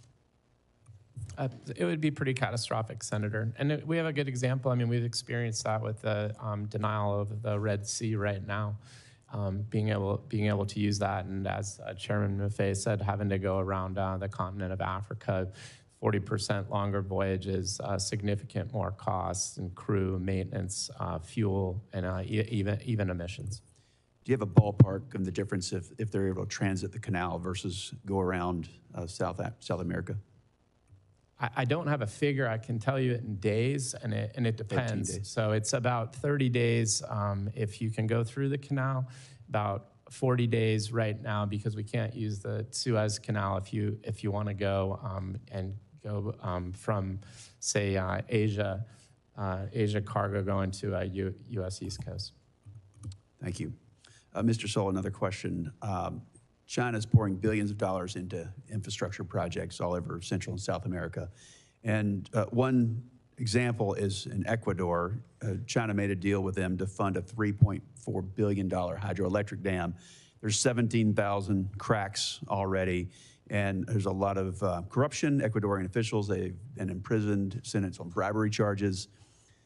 Using that as an example for the region, you know, the strategy of China is clear to just take, and this is in the words of an Ecuadorian minister, the strategy of China is clear that they want to take economic control of countries. In Panama, for instance, it's about 7.7% of their GDP, as I understand it. So with using Ecuador as an example, should Congress be concerned that China could extract significant leverage over Panama, given the outsized role and revenue from the canal that it plays in their finances? If you turn your microphone. Yes, Senator, it very well could, and I believe that we are in a very fortunate position now with Secretary Rubio, who knows the area very well and also knows China. Thank you very much. Mr. Chairman. Senator, can I just say you should also look at the port of Chansay in Peru. It'll fit that pattern. Thank you very much. Of Chinese investment. Thank you. Thank you. Senator Kim. Thank you, Chairman. Thank you to all of you for coming on out here. I'll be honest with you, when I talk to some of my constituents in New Jersey about this, they mostly understand this issue right now because of the words of President Trump. So if you don't mind, I just kind of wanted to start there and work backwards. So Chairman Sola, you know, President Trump said, quote, China is operating the Panama Canal. We didn't give it to China, we gave it to Panama, and we're taking it back. I guess I just wanted your assessment there. Is China operating the Panama Canal? Chairman, Senator Kim, I never discredit anything that President Trump says. Well, I guess I would ask you. He has a different briefing book than I do. Mm-hmm. What I can say is that the Panama Canal is operated, as far as I know, by the ACP, the Panama Canal Authority, mm-hmm. and they're very efficient at operating the canal on the throughput that they're able to do. So you're saying, from your knowledge, you don't know of reasoning to believe that China is operating the Panama Canal, from the knowledge that you have? From the knowledge that I have on whether the... Senator, what we have here is the Panama Canal Authority is the authority where people will pay into the Panama Canal. Mm-hmm. I think that if you will allow me to, if a company is able to operate both ports. Oh, I see what so you're talking about Hutchinson ports, right? Yes. So we're talking about what, Balboa and Cristobal ports, right? Right, and they're subsidized. They're subsidized. They're subsidized. I guess my question to you is, does Hutchinson Port actually control the locks of the canal? No. Does it control directly the entrance to the canal? Both ports are in operational control of the canal. In order for those ports to operate, the canal has to give them a special permit. And the reason is because when they're bringing a ship in or bringing a ship out, they block the traffic of the canal every single time. I see. So they have to have pilots, pilots that go in there. Is Balboa or Cristobal ports under the jurisdiction of the Panama Canal Authority? They've been given by the Panama government the concessions. However, they're in the operational range of the Panama Canal. Does that make those two ports under the jurisdiction of the treaty? Let me say this, because I was in Panama when the Panama Canal was turned over. We didn't just give back the Panama Canal. We also gave back all the land and all the water on the entryway to it, and including what we had was a lot of military bases along there. So as soon as you come out of the Panama Canal, and I invite you to come there, I'd be happy to take you. I'd love to come. Yeah, well, let's make that happen. As soon as you come out of the locks, you run into Corozal, which was a former military base. Corozal is run not by the Panama Canal Authority, it's run by the Panama government. After you pass that, you run into the port of Balboa. So what I'm trying to say is that when we talk about the Panama Canal Authority, they operate only where the ships go up and go down and come out. After that, you have where the pilots, will take you on the boat and take you off. So is it operational control of the Panama Canal? Yes, because the pilots are the ones that have to bring you in there and bring you out. And again, every time a ship goes into one of those ports, they block the traffic of the Panama Canal. Yeah. Well, look, I guess I wanted to just ask you kind of directly then, what is your assessment of the Panama Canal's authority, in terms of their ability to administer the canal? I think the Panama Canal Authority and their independence, if you read my opening statement and my written statement, they've done a fantastic job. And Panama has been running the canal for 25 years. They've given $28 billion to the coffers of the government in those 25 years. In the 25 years that the two ports that we call two ports, they've contributed zero. So I don't understand why Panama would allow those two ports to operate and put into jeopardy what they have, the operations that they do have in the canal. I want to just end here on this because I thought you had a really poignant point in your written testimony where you said, we must protect the independence of the Panama Canal Authority. Any efforts by other interests in Panama to diminish the independence or professionalism of the authority must be stopped. And I would just venture to say, as we talk about this as a committee, as a government, that we should try to follow those same words as well. We try to have nuance and precision with the words that we use. Otherwise, it very much looks like some of what we talk about is going to be perceived as undermining the Panama Canal Authority. And you said that you warned that that would be something that would actually boost up China's capacity in the region. So I just ask, as we deal with this going forward, that we be precise about it and try to make sure we're talking about exactly what we're addressing. And specifically what I was talking about is the board of directors of the Panama Canal. I mean, are some of the board of directors on the board of directors of the ports that we have in question? So when you look at the annual report of those two ports, they have a hidden, or not a hidden, it basically says that they have local partners that are not identified. So I believe that if we had those identified, we would know more. Yeah, and more precision there. Thank you so much. I yield back, Mr. Chair. Thank you. Senator Schmidt. Thank you, Mr. Chairman. I want the committee to just imagine that Taiwan is under siege. The CCP, determined to crush Taiwan's resistance and prevent a U.S. response, activates a multi-pronged strategy, leveraging its control over global ports and shipping infrastructure. At the Panama Canal, one of America's most vital trade arteries, handling 40% of U.S. container traffic, Chinese-controlled ports at both ends suddenly close. Ships carrying food, oil, and military supplies are turned away because of technical difficulties, paralyzing the global economy. Gasoline prices soar, supermarket shelves empty, and supply chains collapse within days. China's state-owned ZPMC, which supplies 80% of U.S. port cranes, has equipped their cranes with cellular modems that create exploitable vulnerabilities. These cranes at U.S. ports mysteriously malfunction, halting critical operations. Factories close, millions lose their jobs, and the economy grinds to a halt. While this scenario may seem hypothetical, it is entirely plausible. Therefore, the canal must remain neutral, and the U.S. must ensure the CCP does not encroach on our vital economic and national security interests. In 2017, Senators Markey, Schatz, and Rubio urged President Trump to address China's aggressive maritime actions. Their warnings apply today as China's growing control over critical infrastructure, ports, and strategic waterways like the Panama Canal pose an unacceptable threat. America is sleepwalking into a carefully laid Chinese trap. And fortunately, people like President Trump aren't falling for it. I'm glad he's raised this issue. This dangerous complacency must end. That's why last week I introduced a Senate resolution to safeguard the Panama Canal from Chinese influence. It calls on Panama to expel Chinese entities in foreign control and honor its neutrality under the 1977 transfer agreement. The cost of inaction is too great. And I'll offer this up for anyone, but I think the biggest concern here is this Belt and Road Initiative. We've talked about it creating a debt trap, which is true. And building a bridge in Bangladesh is very different than this. I mean, there are reports of, you know, the CCP building airports, and then when people are critical of the CCP, all of a sudden flights are canceled. Controlling a grid, they can turn it off and they can turn it off. And there's just no way on God's green earth that China can control the Panama Canal.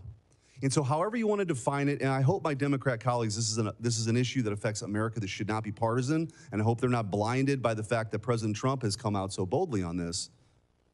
But we shouldn't tolerate this. The witnesses have stated they have operational control. We can get into the semantics of the Port Authority versus the control, but operational control of the Panama Canal is real by the CCP.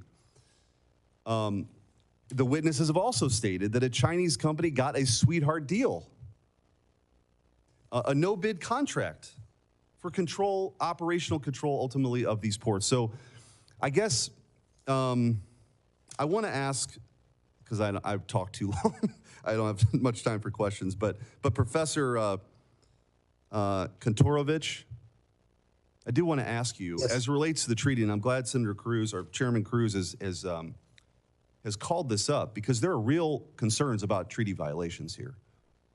What are the most blatant? What are the most obvious? Is it the unfair,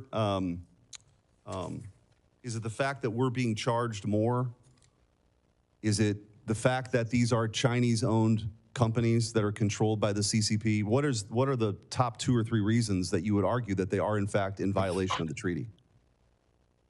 So again, I think the charges and fees are less of an issue because they don't discriminate across countries. We pay more because we use more, but it's not nationally discriminatory. The presence of Chinese companies, especially Chinese state companies, but not limited to them, do raise serious issues and concerns for the neutrality of the treaty. And I should point out, in relation to some of the earlier questioning, the canal, for purposes of the neutrality treaty, is not limited just to the actual locks of the canal and the transit of ships to the canal. According to Annex 1, Paragraph 1 of the treaty, it includes also the entrances of the canal and the territorial sea of Panama adjacent to it. So all of the activities we're talking about are within the neutrality regime, the geographic scope of the neutrality regime in the treaty. So I'm out of time, but the most dead-on hit here is the treaty specifically prevents foreign operations, and that's exactly what we have. Yeah, so to the extent these companies are in fact de facto controlled by China, this is something that could threaten the neutrality regime of the treaty. Okay. Senator, may I make a point of clarification? Sure. You said that we all said that China had operational control. I don't believe that China currently has operational control over the Panama Canal. I'm not sure if any. No, I didn't say all of you did. I said one of the witnesses. All right. I will, but let me say this. I did agree that there was a threat posed by this ownership. I do think, though, that if your assumptions are correct, you are way understating the problem. That's right, understating the problem, because they also then control the Suez Canal and the Mediterranean Sea. And I actually have to admit, I'm a little confused as to why some of the senators asking these questions, Senator Blackburn, aren't more concerned about the biggest port in the United Kingdom being run by the Chinese. Petraeus in the port nearest Athens, one of the biggest ports in the Mediterranean, is not just run by a Chinese-linked company. It's run directly by a Chinese-owned company. And I was there. So you're on to something, but if you're just focusing on Panama, that's only part of it. No, I agree with you. I think the difference here is that we gave it away. Huge mistake.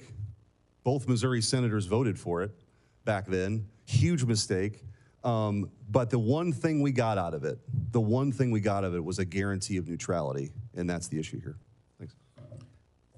Thank you. Senator Curtis. Thank you, Mr. Chairman. Great hearing. Appreciate this opportunity today. I'd like to touch on something I haven't heard discussed today, and that is, unfortunately, China is not the only hostile country that exploits Panama to endanger our national security. Iranian vessels under the Panamanian flag registry have been a problem for many years. Chairman Sola, can you explain how Panama has enabled Iran to evade our sanctions? Yes, thank you, Senator. About a year ago, when we were having this drought issue, there was also a lot of focus on Iran and how they were funding Hamas and the Houthis because they were attacking the Red Sea. what we found was, what the United States has found, is that Iranian vessels are sometimes flagged by Panama in order to avoid sanctions, so that they could sell the fuel that they have, and then they can take that money and then they can use it as they wish. Panama at the time had a very complicated process to deflag the vessels. There was an investigation, there was an appeals process. By the time that we would, OFAC or Treasury would go ahead and identify one of those vessels, by the time that they were doing the appeals and stuff like this, they've already changed flags to somewhere else. So when we went to Panama, we met with the Panamanian president.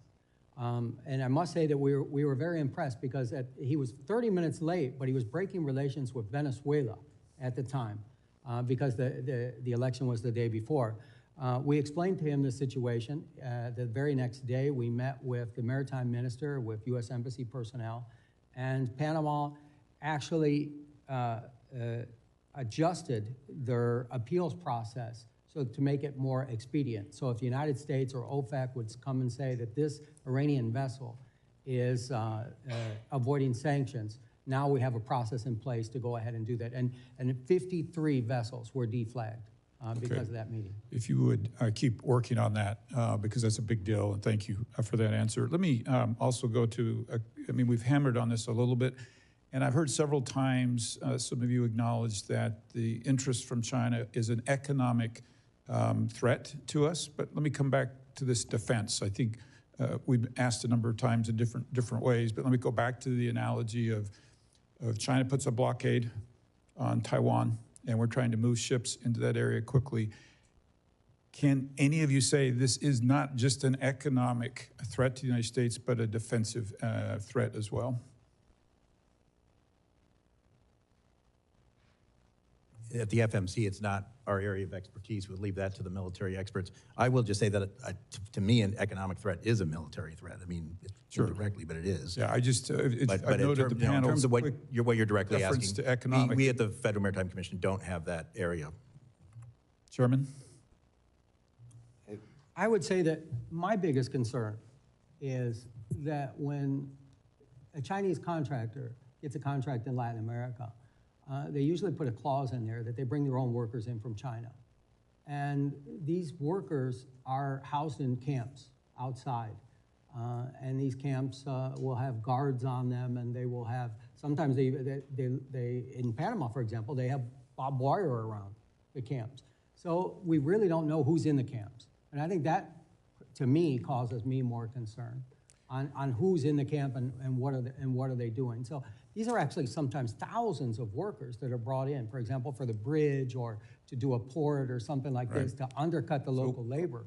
Along those lines, let me just talk about dollars from China spent. We far outspend China in the region, yet if you look back on when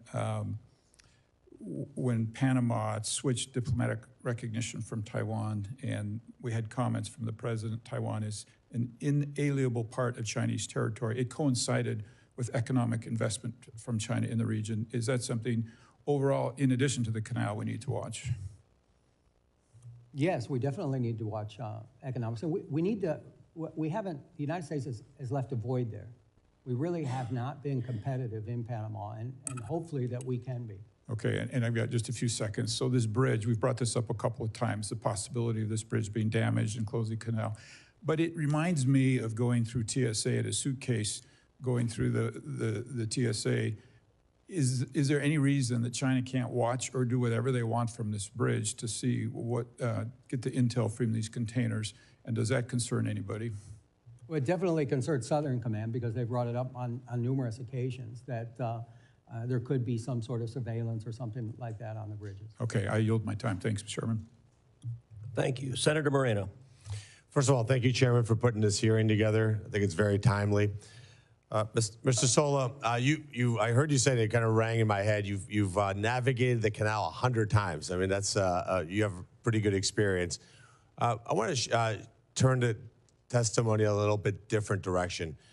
You obviously haven't been there that much. Tell me what, for the testimony, what are the people of Panama? You have obviously probably been to my home country where I was born in Colombia. What is the sentiment among the people for how they feel about America? Senator, I have many friends and family and professional relationships in Panama, and the bond between the United States and Panama is very deep. It's almost like the United States and Great Britain, for example. The Panamanians love baseball. They love basically a lot of the same things that we do. The people are absolutely wonderful. Now, they've suffered through catastrophically bad leaders, especially today, the president of Colombia, Petro. We don't have to go down that path, but here's what I'd ask you is, obviously we understand about shipping. We understand the issues of trade, and that's been well documented. I think the treaty's clearly in violation. There's no question about that. In fact, Mr. Chairman, I'd like to see us speedily get to a point where we get a resolution allowing the president to renegotiate that or cancel that treaty. But here's my question to you. The Darien Gap is a stone's throw away here to Annapolis, maybe not even a little bit further than that. It used to be this insurmountable piece of geography that separated Colombia from Panama, but it's now used as a massive human and drug trafficking operation.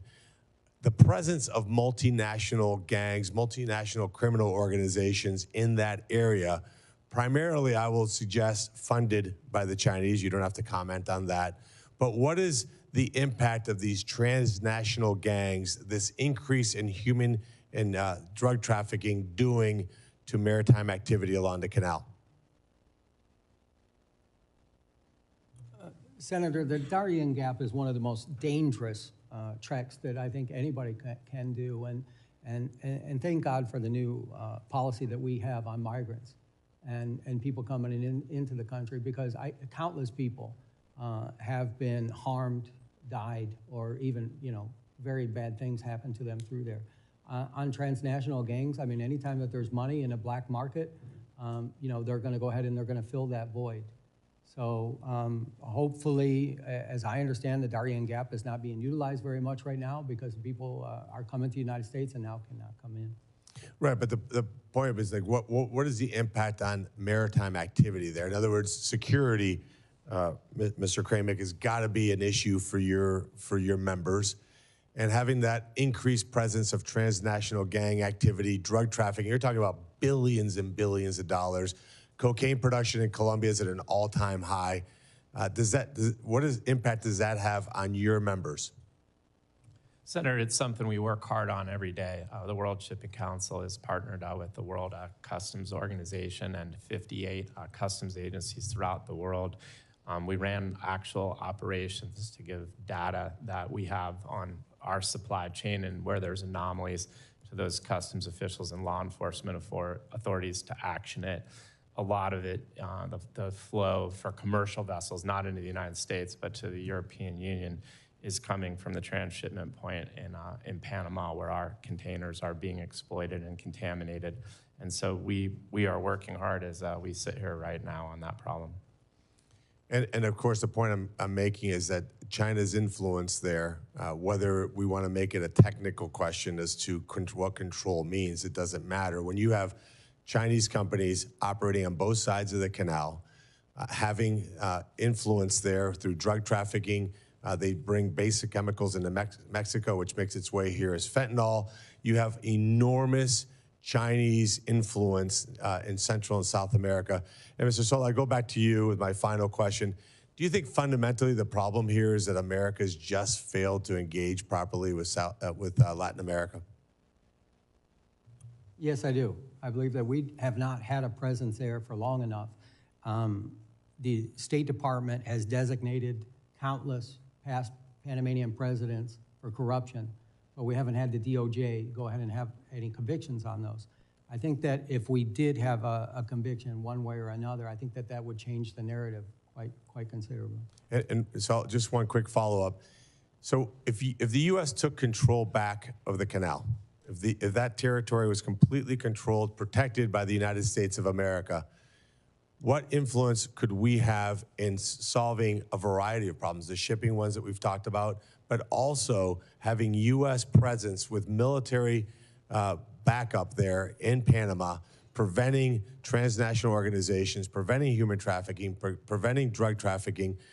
Wouldn't that be celebrated among the free world is something that would be absolutely a net huge positive to that area? Well, I can say this, that is probably one of the top contraband areas in the world just because of its geographical location and the amount of containers that they move. So I think any time that we can lower the amount of contraband being distributed around the world, we'd be doing a good service. So, Mr. Chairman, like I said earlier, we ratified that treaty here in the United States Senate. I'd love to see us de-ratify it. Thank you. Senator Capito. Thank you, Mr. Chairman. Thank you all for being here today. Really interesting hearing. In the year 1913, the governor of West Virginia said that the Panama Canal would be critical to the state's coal industry. What was then true is still true today. 11% of the cargo that goes through that canal is coal. Chairman Sola, thank you for your military service and for your great insight into this, into Panama. I know that the draft restrictions have been brought up already today, but the fact that bulk goods like West Virginia coal and other forms of energy cannot always be fully loaded to go through the canal is a major problem. I know they're investing about $900 million to try to make the canal more resilient, but what ways can we assure that our state's energy exports are actually getting where they need to go when they need to get there? That's a very good question, Senator, and the bulk and the coal are probably the most affected by the draft restrictions that we have. The container ships and the passenger vessels have a much lighter draft. We talked extensively with the Canal Authority and also with the government of Panama on how they need to add water to the fresh water to the system. They're losing about 1 or 2% a year. So if they continue this way, the Panama Canal will be severely diminished by up to maybe 40% by 2050. So fresh water is definitely the key to this. I know that they are working with the Army Corps of Engineers. We've seen some of those studies, and they have put a variety of options out there for the Canal Authority to go ahead and take advantage of. Let me ask this probably quite simple question is why would they be in opposition to putting more fresh water in the canal? I don't believe, well, the Canal Authority. I mean, it sounds easy, so maybe it's not quite as easy. The Canal Authority isn't. The issue that they have is maybe 10 years ago, environmentalists kind of restricted what their watershed was of the canal, and that law has just recently been overturned, so now the canal actually has access to the watershed. So what they have to do is a major infrastructure project to go ahead and pull that water in. And at the same time that they're saving up or raising the fees for the major infrastructure project, they're giving more and more money to the national coffers. So it's up to about $2.4 billion right now, and they're saving for the infrastructure project. Is that the $900 million infrastructure package I referenced? Is that the same project? I believe it is. The Rio Indio? Yes. Yes. Yes. So along with that, issue going through the canal, not just the offloading or, I mean, it's hard to offload coal out of a bulk container. I mean, that's not an easy thing to do if you can even do it. Is this whole thing about congestion pricing, kind of, nobody here from New York, are they? But, you know, the congestion pricing at the canal where you can outbid and skip the line, so then the line can be like 14 days later, even if you were at the front of the line. This is probably what Senator Sheehy's wondering, like, how did I get in front of him kind of question. So how is that working, and is that fair, and who makes the judgment? That to me, you were talking about corruption, that to me sounds like you could really be padding somebody's pockets here to be able to jump the line and have a significant effect. Yeah, Senator, it is a auction system. It is being utilized more and more, and it is what I was most concerned about and continue to be most concerned about. Not necessarily right now because the unusual draft restrictions are not going on, but if there is another water shortage, the regular toll revenue has increased in terms of the canal, but what was really increased is the special revenue that they get from various fees and from this this auction thing. That revenue has gone up about close to 300% for other transit services. So that's a huge amount. It also is analogous to me in some ways. I know a lot of the ocean carrier companies got a lot of heat when they were making more money during the the lack of the congestion during COVID. Well, this is sort of similar. They're providing fewer transits, and at the same time, they're making more money because of a market mechanism, though. We're, you know, talking about the Chinese Communist Party. Well, this is the other way. This is capitalist, but it is a different way of allocating space that they're utilizing more and more to make more and more money. Now, I have no idea. To the best of my knowledge, the money is going back to the Panamanian government. I don't know of any reason to doubt that. But that is a big cost. And as I said before, it does disadvantage certain kinds of cargoes because they might feel that they don't, they're on a ship which doesn't prioritize its time passage as much as other kinds of cargoes. I don't know how that affects coal. All right. Thank you very much. Thank you. Senator Sheehy. How long would it take China to block the canal for our usage if they decided to do it? I know you're not military experts, but I think you've been in the canal 100 times. You're all experts on the industry. If they wanted to deny our usage of it, how long would it take them to do it? Senator, I can say that prior to the year 2000, the canal had a quick reaction force that kind of took all possibilities into consideration, either a ship be installed in the canal or to be able to move one out. I don't know what those capabilities or what the planning for that would be. So effectively, we don't have a ready response. But if China, I'm sure Southern Command does. I don't like the mindset that's kind of pervaded that there's this far off hypothesis that. But Senator, you're not talking to military experts. We're here because of it's commercial reasons. But this isn't a military question. I mean, if he's driven the canal 100 times and you are a maritime expert, a couple of years ago, as you remember, I think it was the Ever Given jackknifed in the Suez Canal. That's not a military operation. That's a ship that turns sideways. So if China chose to, how fast could they close the canal to our usage? Well, they could probably do a similar thing, but it would more be an act of terrorism than it would be because they have facilities there.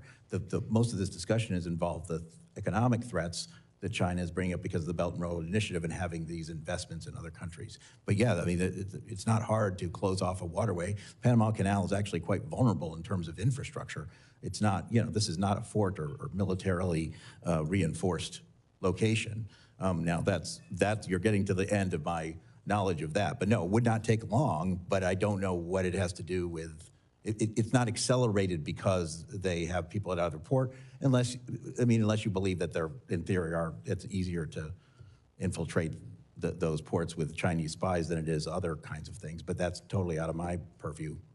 That's more science. Well, I don't think it is out of your purview. I think the reality is the canal is an economic engine. It is also a national security engine. And I appreciate, I'm not trying to be combative or setting traps. I'm just trying to ask a common sense question, which is, we can dance around, I'm not an expert in this, I'm an expert in that, but the canal is vulnerable, as we've stated. I guess, Senator, I'm just sort of saying, why would they bother with a military-like operation when they can get what they want with non-military means? If they can have influence in other ways. That's the point of the question. Okay. Is we segregate ourselves artificially in a way that they do not.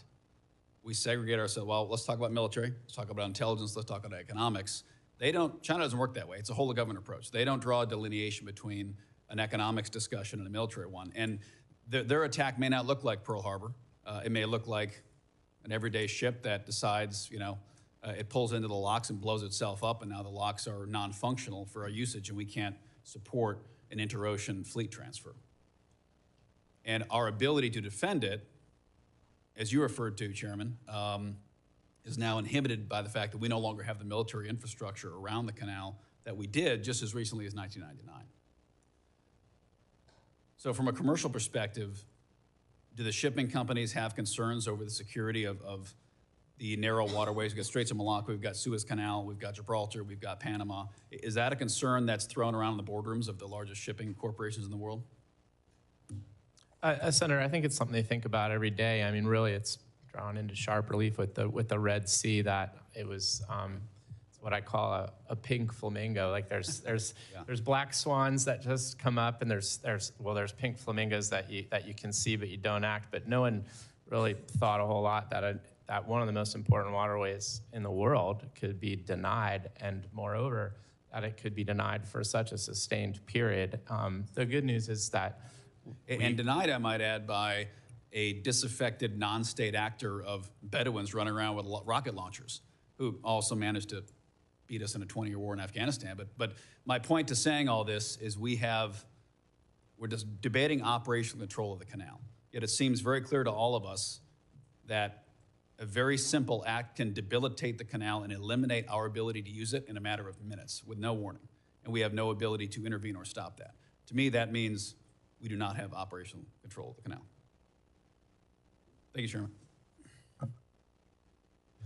Thank you. I'm told Senator Young is on his way, so I'm going to ask a couple of questions and give him a few minutes to get here. Chairman Sola, you have a deep understanding of Panama and the canal from personal experience, in addition to your work on the Federal Maritime Commission.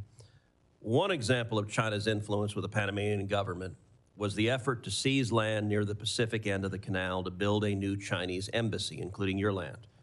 Can you describe your personal experience, including how Panama ignored property rights as it sought to appease China with the new embassy? Yes, Senator. About 10 years ago, the maritime business of my family expanded tremendously. And we were given a concession to build a marina on the Pacific area of Panama. We also incorporated a cruise component to that. We brought the cruise companies to Panama. This would have been the very first cruise port in the Pacific. We spent millions of dollars on consultants with Atkins Global, Moffett and Nichols, all the best consultants in the world, and everything was fine. When Panama turned over to Belts and Roads, they told us that that concession was going to be nationalized. Then what they did is they rescinded our concession for the property. We were going to build the cruise port for $30 million, U.S. private funds. They gave the concession to a Chinese competitor and paid the Chinese competitor to date $300 million to build that cruise port. It's going to take the Panamanian people 375 years to get it back. I'm from Miami. That's the most expensive cruise port in the world, by far, by passenger. In addition to that, they took where our land is going to be for the marina, they designated that to be the embassy for the People's Republic of China. So what happened next is absolutely appalling, because when I went to the U.S. Embassy and I went to Commerce Department, they told me to fill out a complaint. When I filled out the complaint, I went to my senator at the time, it was Bill Nelson, and I remember that I was denied being able to even file a complaint, because the land that the Chinese embassy, or the land that was going to be used by the Chinese embassy, my environmental permit for the marina was going to expire in 6 months. So the United States Commerce Department would not even allow me to file a complaint. So I brought that issue here. And thanks to the good work of, at the time, I think it was Chairman Nelson and Chairman Wicker, that we were able to unwind that. After about 6 years, Panama did the right thing and returned the land to my family. Very instructive. Senator Young. Thank you, Chairman, for holding this important hearing. Thank you, gentlemen, for being here. The Panama Canal underpins our current economic strength and national security. When 40% of U.S.-bound container traffic depends on a single waterway, we cannot afford unilateral toll hikes that choke out competition and leave our smaller carriers or our Midwestern exporters on the hook. For instance, in my home state of Indiana, manufacturing firms and farmers rely on consistent, reasonably priced shipping routes to move heavy machinery, auto parts, and ag products like corn and soy. If the Canal Authority's auction system prices them out, the ripple effects on American jobs and supply chains could be devastating. Chairman Sola, given our enormous stake in the canal's operation, Do you believe Congress or the FMC should more aggressively use existing legal authorities or even create new legislative tools to block or penalize toll practices that disproportionately harm U.S. shippers and exporters? Thank you, Senator, for the question. And I grew up in Goodland, Indiana, so that you know. Fantastic. I do believe that we should continue to monitor the situation, and if we do need more regulations or statutes, that we would come back to Congress because we get our marching instructions from you. Moving the agricultural products that we get out of the Midwest all over the world and through the country, not only do we focus on the Panama Canal, but we also focus on about $5 trillion worth of goods coming in and leaving the United States here at the Federal Maritime Commission. So it's definitely one of our main concerns. Well, thank you. I'm not surprised. I always tell people Indiana is a maritime state. If you think about our dependence on the waterways and our shipping lines and all the rest. So you're certainly proving that. But so we will stay in touch, and if you in the future would like to outline any mechanisms or measures that you think would be effective to help ensure fair treatment for our interests, please let me and others on this committee know. When the two Panama Canal treaties were signed, we lived in a different world, one where Chinese state-backed actors didn't wield strong influence over global infrastructure, and issues like drought were rarely factored into international agreements. As we all know, times have certainly changed, but the United States is still the canal's biggest customer, and quite frankly, we have every right to expect an operational framework that acknowledges our modern security and economic challenges. States like Indiana, with robust exports, feel these impacts, even if we're far from the canal itself. Chairman Sola, and then I'll allow others to respond. In light of evolving conditions, especially increased foreign investment from China, do you believe the U.S. should explore a more comprehensive update or supplemental protocols to these decades-old treaties?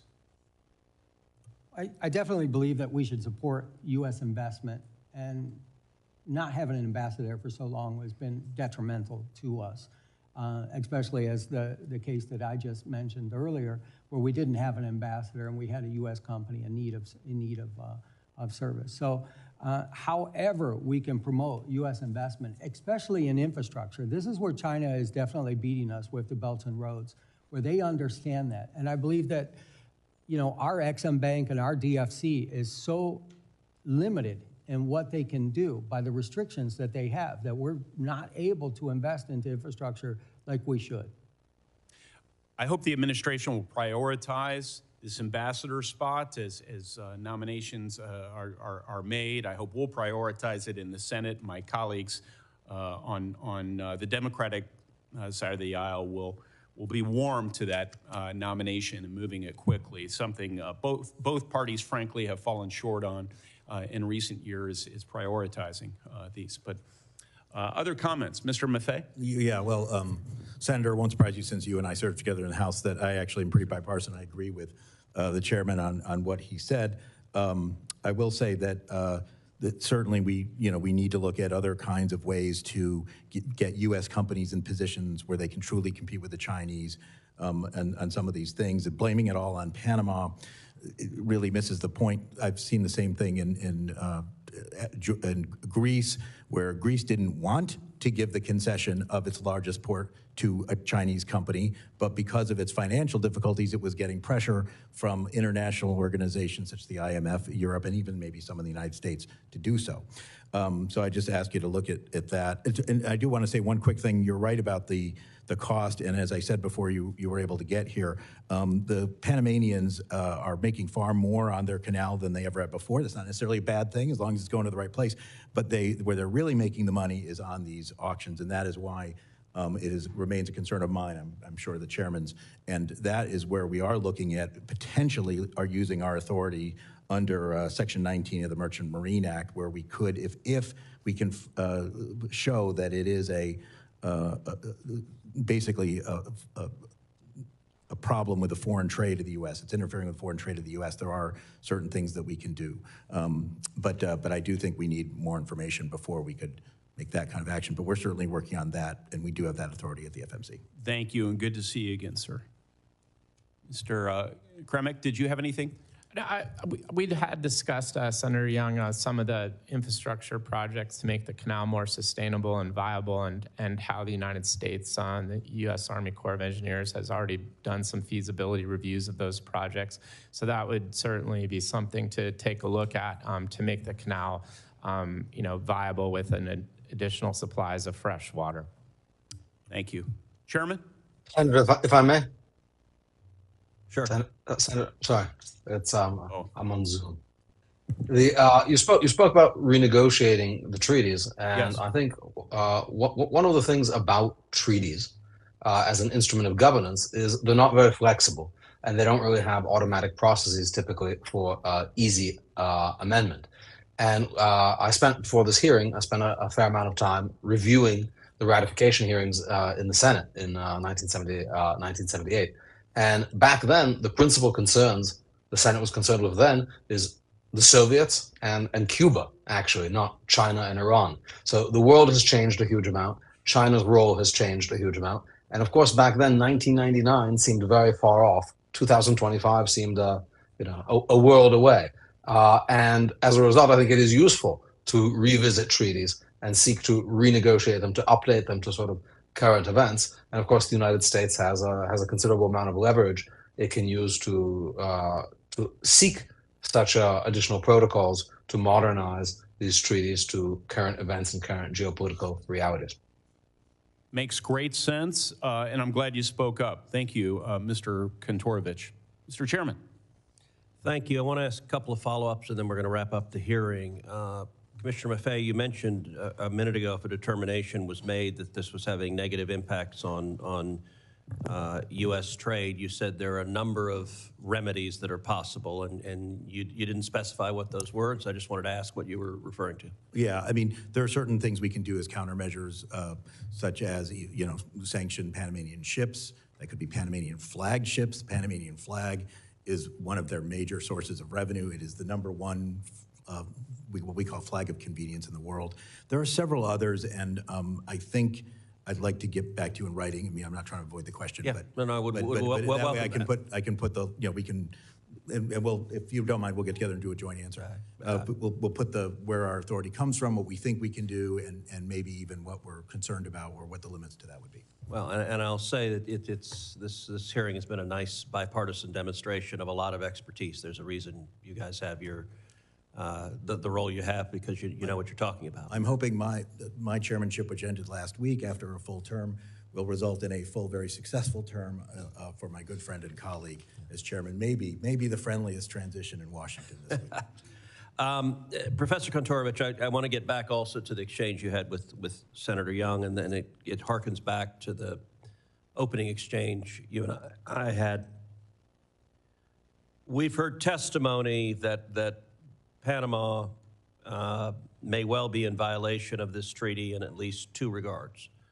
One, with respect to its obligation to keeping the Panama Canal neutral and the major concessions to China, the control that China has over ports on both ends, and the bridge across the canal, which has the potential to shut down transit. We also heard testimony about the degree of revenue that Panama is taking, and that's potentially in violation of the obligation that tolls and other charges shall be just, reasonable, equitable, and consistent with principles of international law. I want to ask you, Professor, assume that the United States makes the determination that Panama is in violation of this treaty. I asked about what the remedies were, and you mentioned at the time military force. So military force is always one potential remedy. What other potential remedies are there? And in particular, could a consequence of being in breach of the treaty be a determination that the treaty is null and void, that the concession of control of the Panama Canal to Panama is no longer in force, and could that, under international law, result in the United States returning to operating the Panama Canal? What's your judgment? Yeah, I think treaties like this demonstrate that countries really need to think long and hard before they give away strategic assets, because the United States is free to cancel this treaty or at any time withdraw from the treaty, as it were. But given that the United States has transferred control and sovereignty of the canal zone to Panama, the cancellation of the treaty would not necessarily reverse that concession. Concessions that have to do with sovereign control are not particularly reversible. For example, Israel made a deal with Lebanon to give maritime territory to Lebanon in exchange for peace just 2 years ago, did not get peace. It's not clear that it can simply cancel and get that territory back. Now, it is the case that America can take all sorts of measures to insist on neutrality. And if neutrality means putting American firms in operation, or otherwise taking other steps, that is something that can be done. But a kind of territorial control is not a clear remedy unless it is something that just accompanies the steps needed to restore the regime of neutrality. All right, well, I want to thank all the witnesses for their important testimony here today. Senators will have until the close of business on Tuesday, February 4th to submit questions for the record. The witnesses will have until the end of the day on Tuesday, February 18th to respond to those questions. And this concludes today's hearing. The committee stands adjourned.